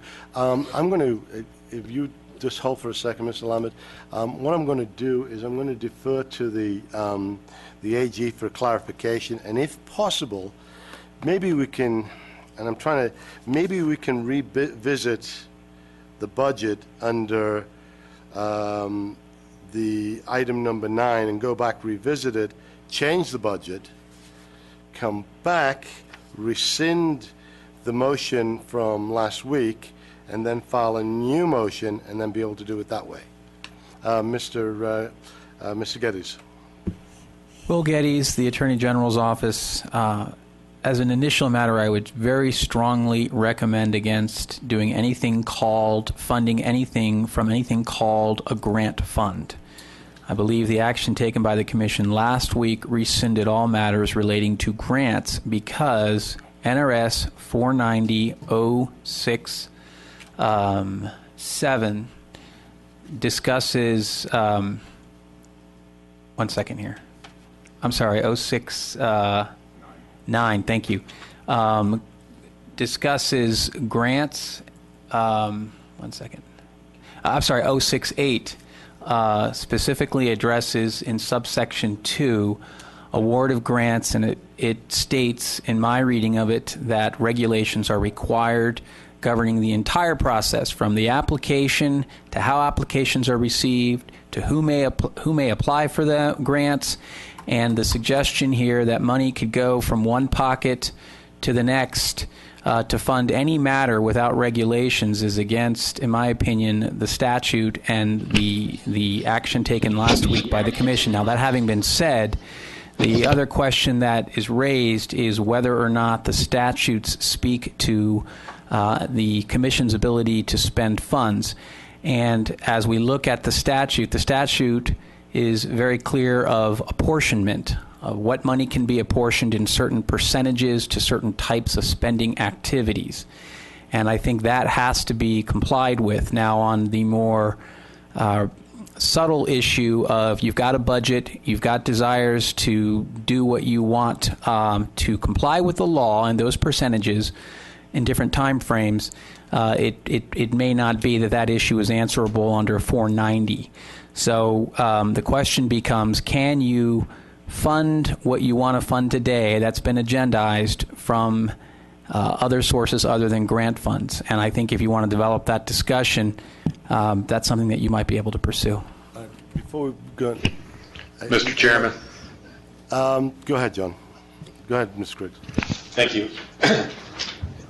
Under 490.069, when it talks about administrative costs, it says that, sorry, I just lost it. Oh, it says that at reasonable administrative costs of the Commission that we can, excuse me, let me back up. The fund may only be used by the Commission for the reasonable administrative costs of the Commission and to inform the public of the requirements of this chapter. To me, that reads, we can use administrative funds to fund this Endow wildlife ad if we're telling the public the requirements of this chapter and that they have to tag their OHVs and the benefits of doing so. Under this is Will Geddes again. Under 490.069 sub 3, there are lots of categories that you guys can spend monies on. It does not state in there that I'm seeing, and correct me if I'm wrong, that those monies have to be tied to grants. That's what my point I was making earlier. Yeah, I'm with you, Mr. Geddes. What I'm saying is that it looks to me like as long as we're informing the public of their obligation to register OHVs, that we can use administrative funds, not grant money. That's what I'm saying. This is Commissioner Cox again. Go ahead, Commissioner Cox. We have income of $81,413 as of January 1st of this year that is not accounted for in the current budget. The current budget was money that we had as of the end of December 31st, 2013. So might we be able to use this year's income? All right, this is Paul Jackson. I know there's a couple of people wanting to jump on the subject. Again, let me, and I'll defer to Mr. Geddes if this doesn't work. Can we go back to committee to the budget item on number 9, increase the budget All right, well, I'll do that. For open meeting law purposes, I think that this agenda item has sufficiently put the public on notice that it wants to reconsider the print ad item under 12. And so the issue then is, within that fair notice to the public, if you want to discuss that and discuss ways of funding it. My only point was my recommendation against funding it from anything called a grant or a grant fund. And to the degree you're able to fund it, in compliance with NRS 490 concerning how your money is apportioned and the timing of it, that was my only other second point. Thank you. All right. I know you're waiting. All right. Okay, Mr. Lambert. I would like to submit that this might be a labeling issue within your actual budget, Charlie.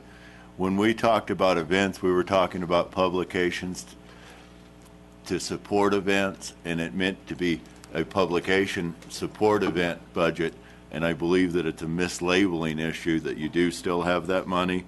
That money was set up to be used for marketing. It was called event money because I had done some marketing at the expo, etc., and used some photocopies to do that. I think it's a labeling issue within the current budget, and that label of events was incorrect, and it was publications and events, and that should solve our problem. Mr. Elmore. This is Commissioner Lee. I agree with that. Okay, thank you, Commissioner Lee. Commissioner Elmore, do you have a motion?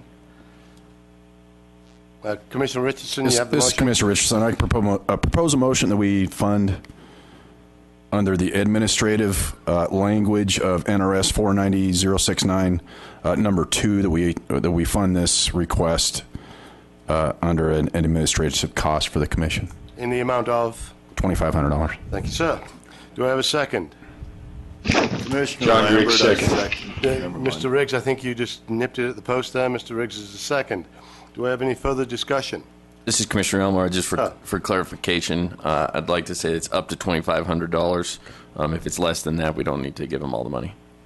Okie doke. All right. With that clarification done, is there any more discussion?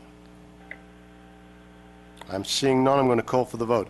All in favor of Mr. Richardson's motion, please indicate by saying aye. Aye. Aye. Aye. Any opposed? Any abstentions? Motion passes unanimously. Thank you, God. All right, number 13. Opinion of the Ethics Committee regarding the actions of Commissioner Lambert, his application for grants. There were some concerns as to some of the actions during the grant procedure. Asking for an opinion from the Ethics Committee is not a punishment. It's simply that, as Mr. Quaid put in his letter to us, we had proposed regulations. We didn't end up having regulations. So what we need to find out is what the ethical standard is. If they give us an opinion on an ethical standard, we don't have to accept that we can go above that ethical standard. So if we choose in our regulations, we can't go below that ethical standard. And we need to find out where that is, because quite honestly, there is some confusion as to whether a sitting commissioner can also be a requestor of a grant. So we do need, and there's nothing wrong with the commission getting an opinion. Now, the commission voted I believe it was February 1st, to get a commission of the AG. I was told by our AG that that's the wrong place to get that opinion, and it had to come from the Ethics Committee. So in one of our previous meetings, we rescinded that motion, and now we're left with the motion. We still don't have an opinion, and basically, personally, I think we absolutely should have that opinion, and I think in the eyes of, I'll let the AG describe what his opinion or possible opinion would be, but that's kind of where I'm at. I would open it up for, there's no motion on the floor at the moment. I would open it up for comment. Mr. Lambert. This is Commissioner Baker. Go ahead, Commissioner Baker. I'll grab you next. Go ahead, I would like to make a motion. I would like to make a motion to request the Ethics Commission evaluate the connections between an OHV commissioner and the grant application process and actions taken using the reference of Commissioner Lee and the Lincoln County Sheriff's Office grant application and Commissioner Lambert and the Nevada Trail Systems application as point of reference. Okay, there's a motion on the floor. Do I have a second? John Griggs, second for discussion. I'm sorry, there was 2 seconds at the same time. I heard Mr. Griggs. Who else seconded that? Okay, Mr. Griggs. Mr. Cox, but Mr. Griggs beat me to it. Mr. Griggs is being very fast on the buzzer today. Thank you, sir. All right, now I'll open it up for discussion. Mr. Lambert had his button pressed first, so he gets first comment. Okay. This is Commissioner Lambert for the record. It does appear that the Attorney General's office will be tenuring a legal defense of the claims made on behalf of the Commission signed by Chairman Jackson. It also appears that I will have to defend this very strenuously. While this is a sealed document, it appears that it's been leaked to certain members of the public as there were letters issued on the date that Mr. Jackson filled this form in.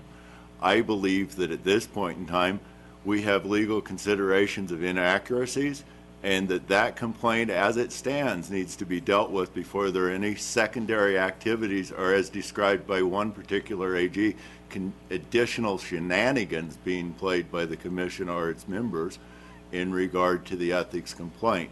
I believe there are many inaccuracies and that indeed it has been written in such a way where we have liability from other third parties that were not a party to this, as there have been accusations and insinuations made against organizations, individuals, and attorneys at large. Very concerning. I humbly suggest that you let the first one play out before you incur additional legal expense when you already have one complaint in front of the Ethics Commission that will be addressed and defended very vigorously and may become painful for many involved. Thank you. All right. I would just address that since it was sort of addressed to me, and I will follow up. It is a sealed document. If Mr. Lambert wishes to reveal the contents of that, that's totally up to him. I'm not going to do that.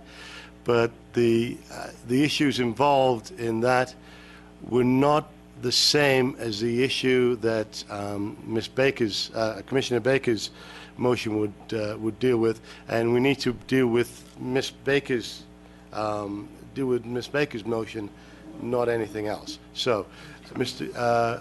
I apologize, Mr. Griggs. I'm going to get you next. The AG would like to say something.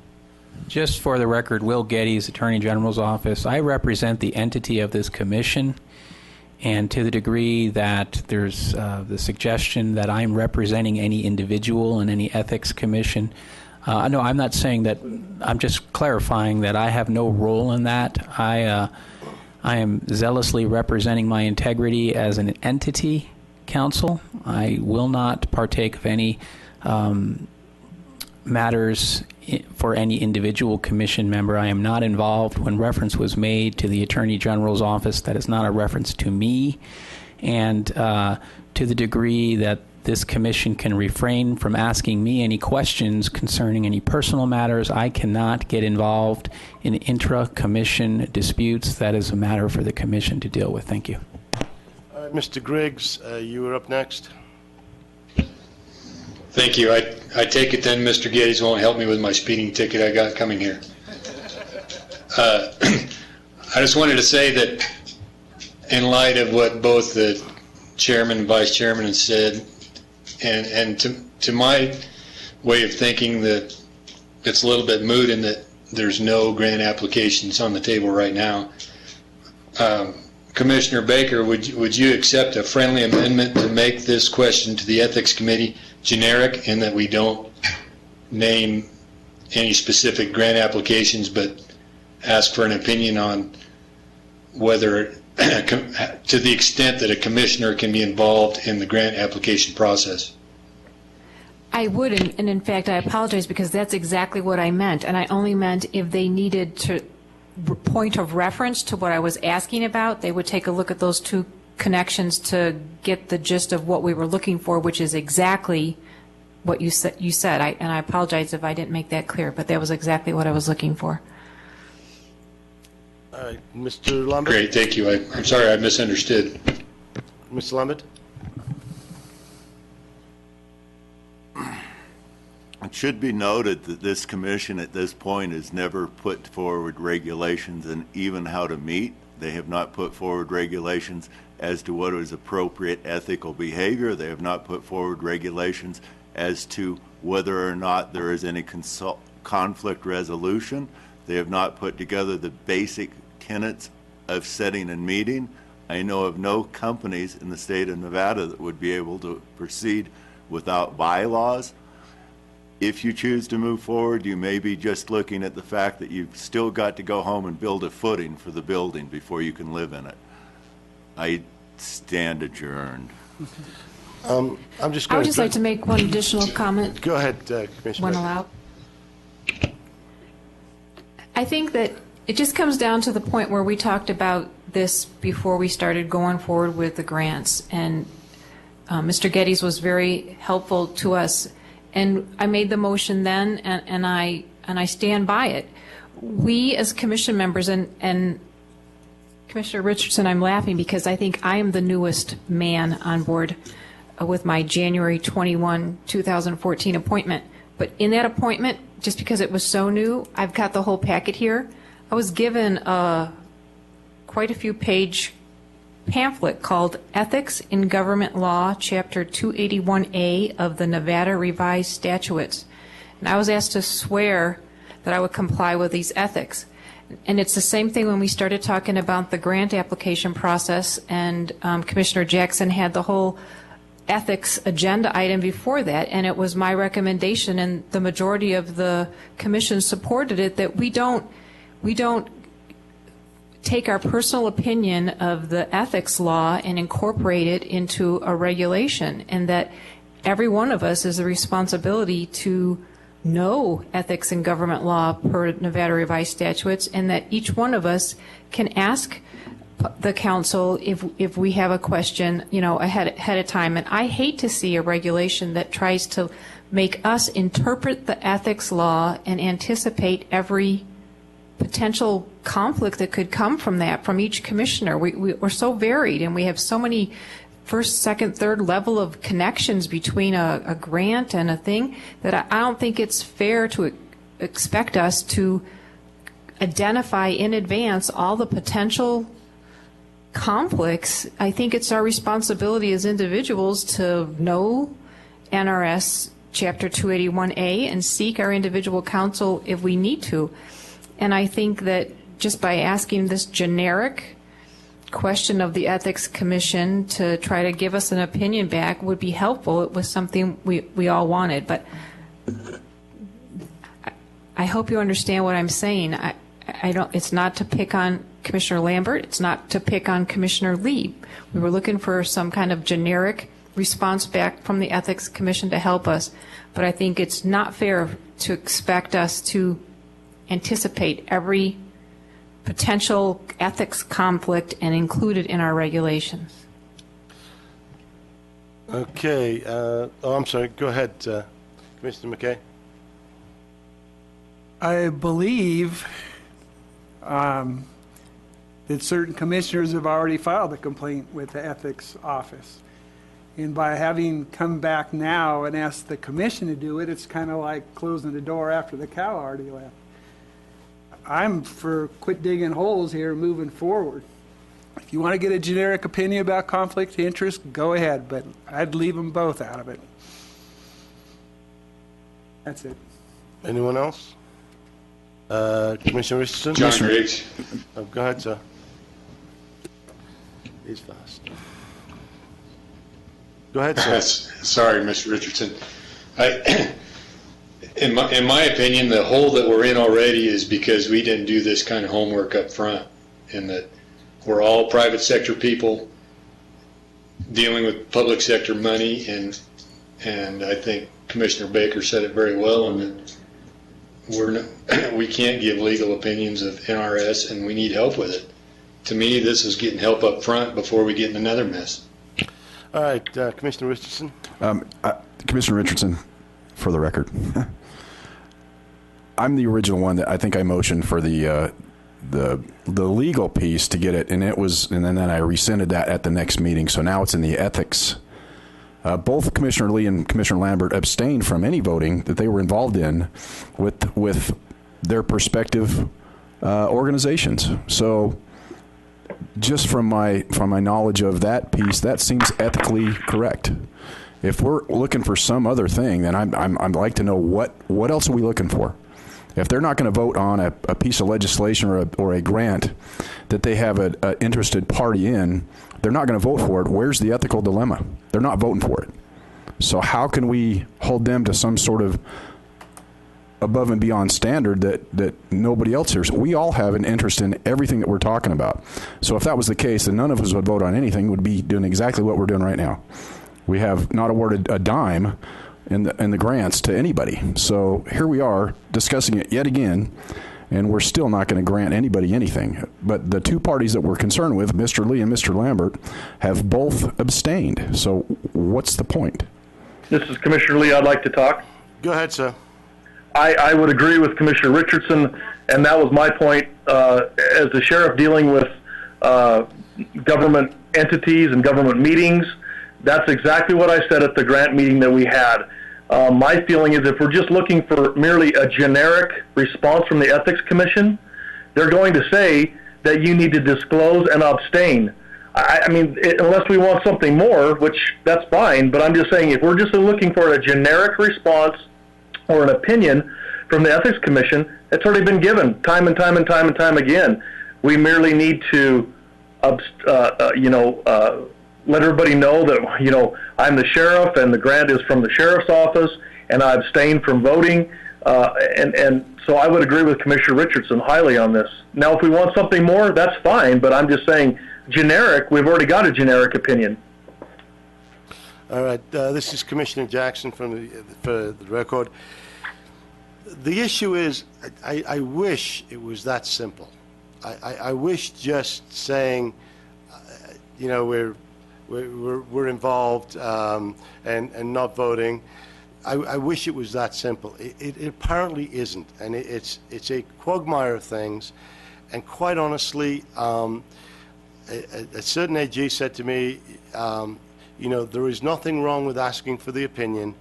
It is always better to be careful and get an opinion first than it is to end up with a problem later. And again, I don't want to be put in a situation where somebody makes a rookie mistake, or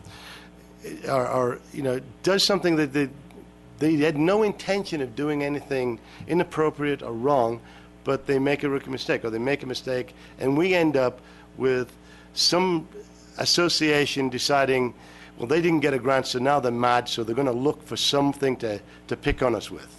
And they'll bring attorneys to our meetings and harass us and stress us and make it almost impossible to do the business, to the point where commissioners have to hire their own attorneys to fight these attorneys that are coming in, and they did nothing wrong in the first place. I see nothing wrong with getting an opinion. I think Commissioner Baker is on the money with doing it in a generic form. We can explain the situation without using the names, and I think that's perfectly reasonable. And we can go forward. So, is there any other further comment, Mr. Lambert? Guys, I appreciate your really intent concern in looking at this. It does feel like dogpiling and piling on.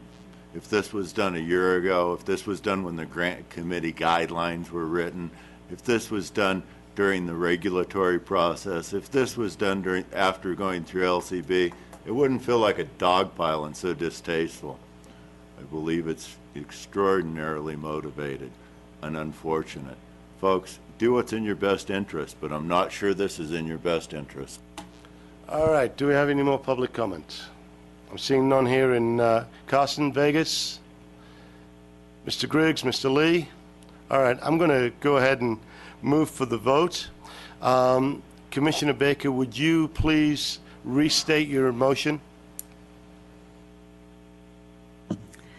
My motion was to request the Ethics Commission evaluate the connection between an OHV commissioner and the grant application process and actions taken to date, using the reference of Commissioner Lee and Lincoln County Sheriff's Office and Commissioner Lambert and Nevada Trail Stewards as examples.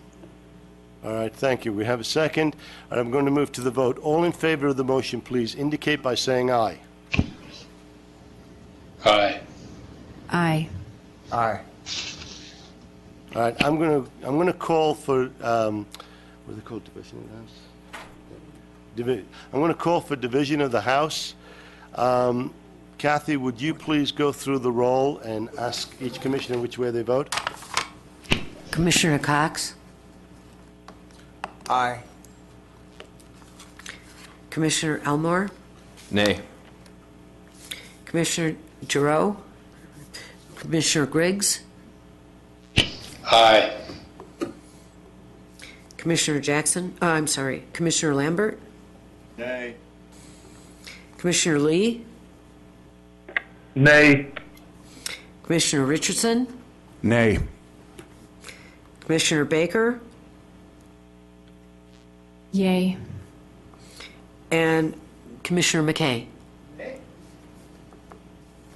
All right, the motion is defeated. Now let's move on. All right, let's see. Rules, let's see. We're going to adopt, because of an oversight, and please don't all laugh at the same time, because of an oversight, we had agendized the adoption of the rules, but we didn't agendize the actual election. So I'm going to propose that we hold the election at a special meeting, a single item special meeting 1 week from today. Is there any opposition to that? All right. The rules, go ahead, sir. Perhaps we should do this at the beginning of the next scheduled meeting because we continue to incur expenses. It's evident that we're spending thousands of dollars per meeting when we choose to invoice.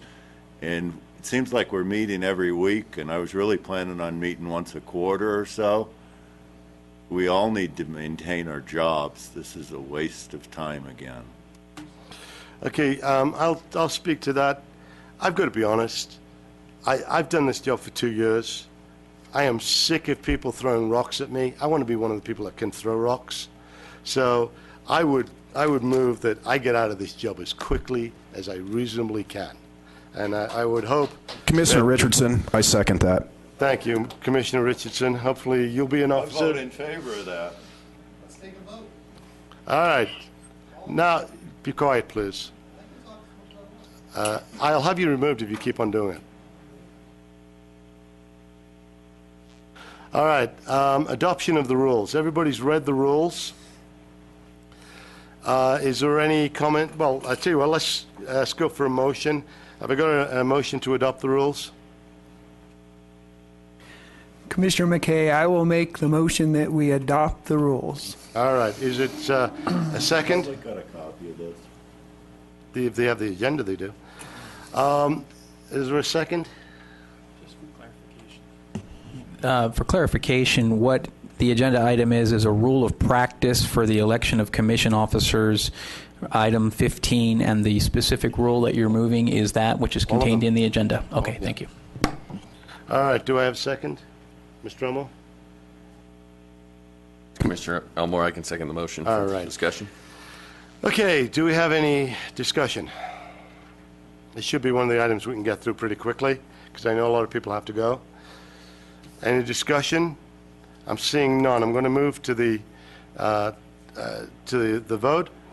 And the motion is to accept the rules as written. in agenda item number 15. All in favor, please indicate by saying aye. Aye. Aye. Aye. Aye.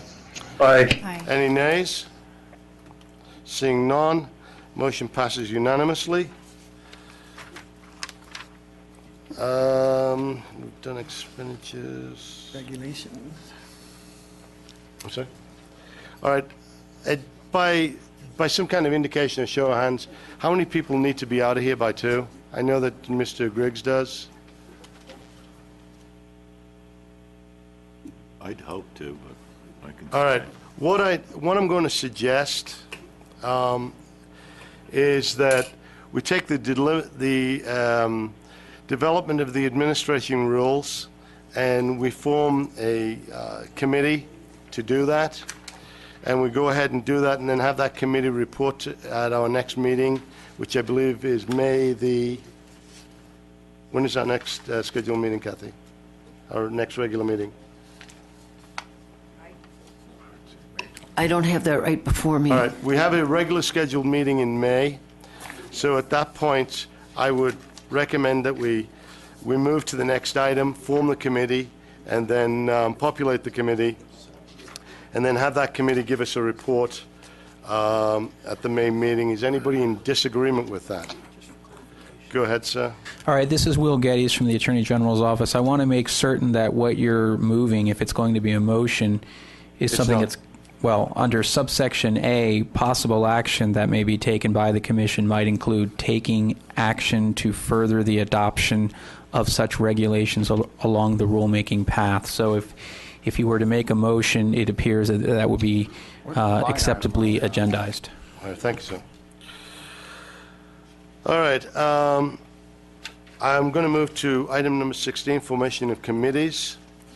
I am going to make a motion that we form a committee to develop the administrative regulations. Do I have a second?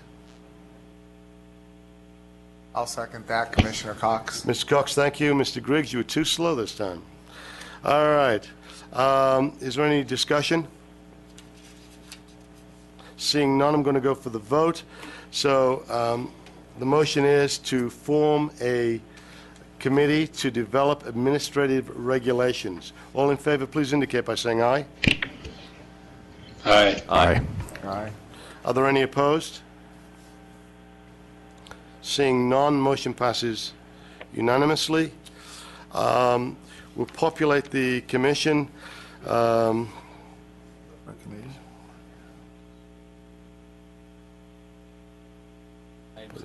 Yeah. Item 17, we'll go ahead and populate the commission. I will propose Mr. Cox as chair. Who else wants to be on it? I'll be on it. All right. Mr. Griggs? Volunteer. And Mr. McKay. You meant Lambert for the record. I'm sorry? No, I said Mr. McKay. He volunteered. I volunteered first. You said Griggs. No, Ms. Griggs was waving at me. All right. So that will be a committee of 3. As always, any other commission members are always welcome to do it. I'm sorry? I think 4. 4 on the committee. Cox, Lambert, Griggs, and McKay. He's just stepped down, so there's Commissioner 3. All right. So I'm going. Any other suggestions? Was there anything else? All right. Okay. So I am proposing that population of the committee. Normally, it's up to the chair just to go ahead and populate the committee, but I'm going to take a vote in this case. Is there a second to that? Richardson, second. Mr. Second. All right. Any further discussion? I'm going to move. I lost that a little bit. Chairman, please say again who the committee is. I'm sorry, I lost it. The committee is Mr. McKay, Mr. Cox as chair, and yourself. It's a committee of 3. Excuse me, sir. Thank you. The motion is already on the floor. You can discuss it in the motion and ask for an amendment. All right. We now have a second. Is there any discussion? Yeah, I'd like to put a friendly... Lambert? Commissioner Lambert, for the record, as a friendly amendment, I would like to be added to that commission. It's very important. Thank you. It's Commissioner Richardson. I second that. Well, no, there's not a second to it. It's a friendly It amendment. has to be accepted by the It's an amendment. Hang on, guys. All right.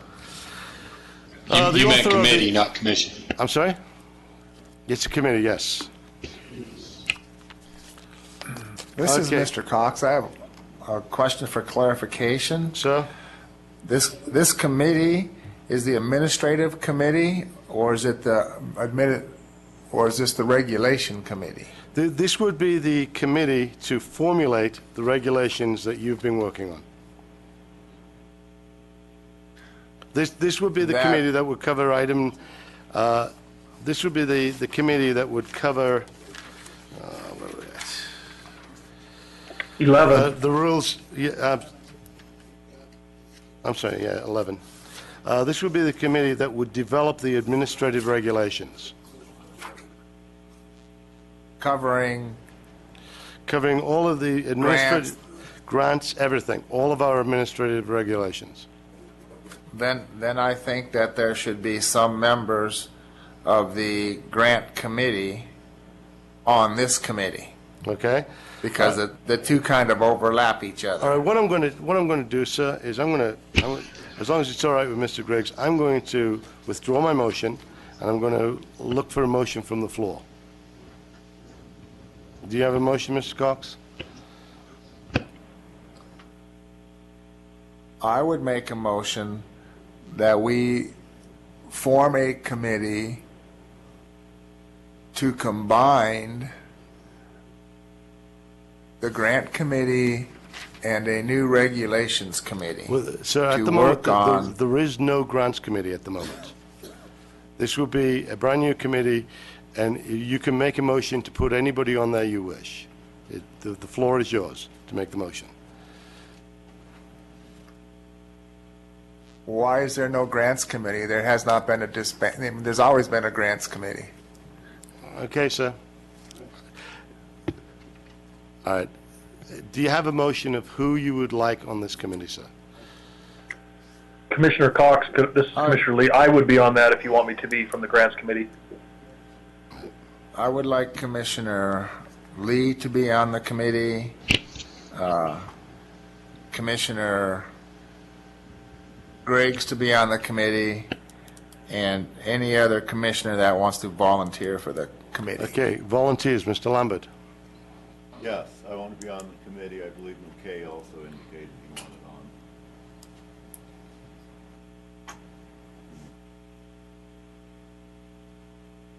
on. I volunteer to be on that John committee. Griggs second. How's that for fast? Yeah, all right. Okay, so, Mr. Discussion? Cox, go ahead, sir. Commissioner Lee, I think that I was informed last time that a workshop was required also, so the committee needs to remember that we don't just bring this back to the commission. This has to be a workshop also. Yes, sir. We've got the routine down. What I'm trying to do right now is to get us out of here, because some people have to be gone by 2 o'clock. So if we can get the commission formation done, then we can go into what has to be done. There has to be at least one workshop, possibly two. The order of how that is done, I'm going to go over later, or the new chair can go over that. But basically, yes, it's brought back to the commission, it's then workshopped, it's then comes back to the commission, it then goes to the LCB, it's workshopped again, and then goes forward. So there are quite a few steps. Yes, sir. All right, Mr. Cox, would you please restate your motion? I'd like to make a motion that we have an administrative regulations committee made up of myself, Mr. Griggs, Mr. McKay, Mr. Lambert, and Mr. Lee. Okay, and that was seconded by Mr. Griggs. All right. All in favor, please indicate by saying aye. Aye. Aye. Aye. Any opposed? Motion passes unanimously. All right, so just to clarify for anybody in the audience that didn't quite catch that, or any member, what we're going to do we're taking agenda item number 11, which is where we were going to discuss possible proposed administrative regulations.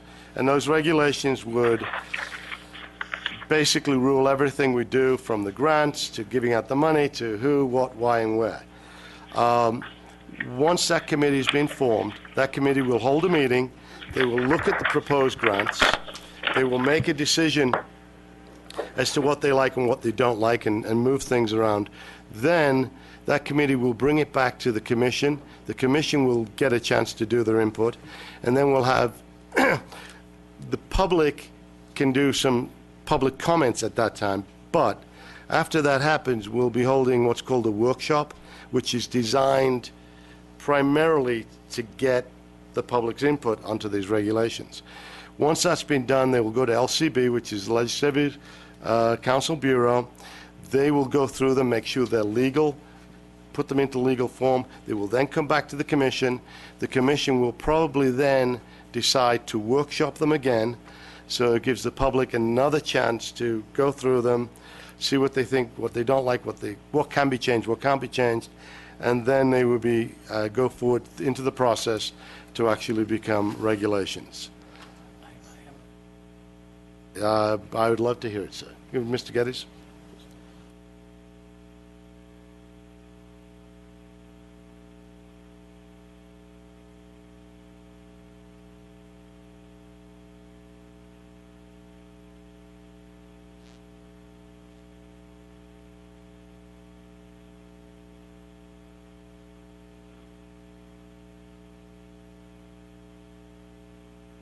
All right, I'm going to move back to agenda. I've been told there's a small procedural problem. I'm going to move back to agenda item number 11. Under possible action that may be taken by the Commission might include A, taking action to further the adoption of such regulations along the rulemaking path under NRS 233B. We're doing so by assigning it to the committee.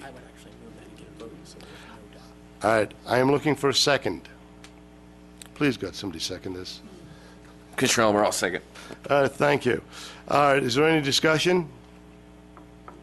All right, seeing none, I'll move the motion. All in favor, please indicate by saying aye. Aye. Aye. Aye. Aye. In the opinion of the chair, the ayes have it. It's passed. All right. Okay, we're now down to our favorite part of the day, public comment. Do we have any public comment in Elko? Do we have any public comment? No, sir. Thanks, sir. Do we have any public comment in Las Vegas? I see none. No, sir. Do we have any public comment here in Carson? Of course we do. Go ahead, sir. 3 minutes.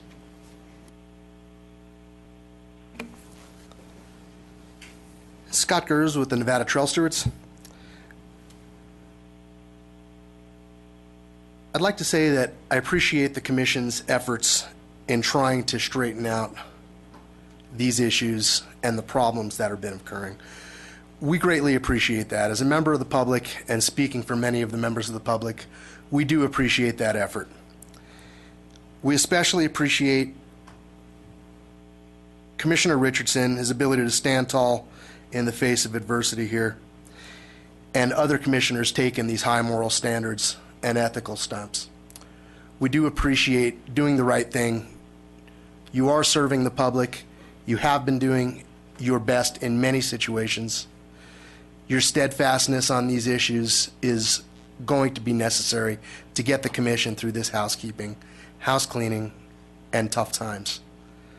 So I just wanted to be known that we are here, we're hoping to help, and we're looking forward to a new, straight, and organized commission. Mr. Gers, I have just 2 quick questions.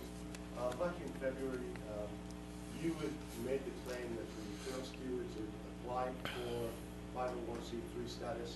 You haven't been able to find that status, and you said you provided paperwork. Can't and hear in fact, you. We cannot hear you. I'm sorry. In an email yesterday, I asked you to please bring the paperwork along. Do you have it? I do. Oh, good. Mr. Jackson?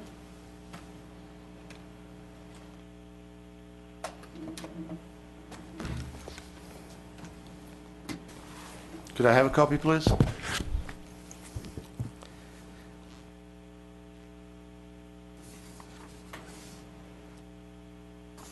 I'd be happy to supply you with the information for the 501c3 that we've applied, but under the advice of our legal counsel, we're going to pursue that under our legal actions. So thank you very much for the... Thank you, Mr. Gers. You're very welcome. Have a nice day. All right, is there any other public comment? All right, seeing none, I will accept a motion for adjournment. This is Commissioner Elmore. I guess just curious as to what the next scheduled meeting is. You mentioned another meeting next week. Do we have a... Well, what we're going to try and do is put that meeting together. It's probably going to be a week to 10 days, and I'll probably send out an email with a couple of dates. I'm going to try and do that meeting by phone because I understand everybody's got busy schedules, and it should be a single item quick meeting. All right, I'm looking for a motion to adjourn. I see your finger. So moved. All right, second. Richardson, second. All in favor, please indicate by saying aye. Aye. In the opinion of the chair, the ayes have it. Thank you, folks.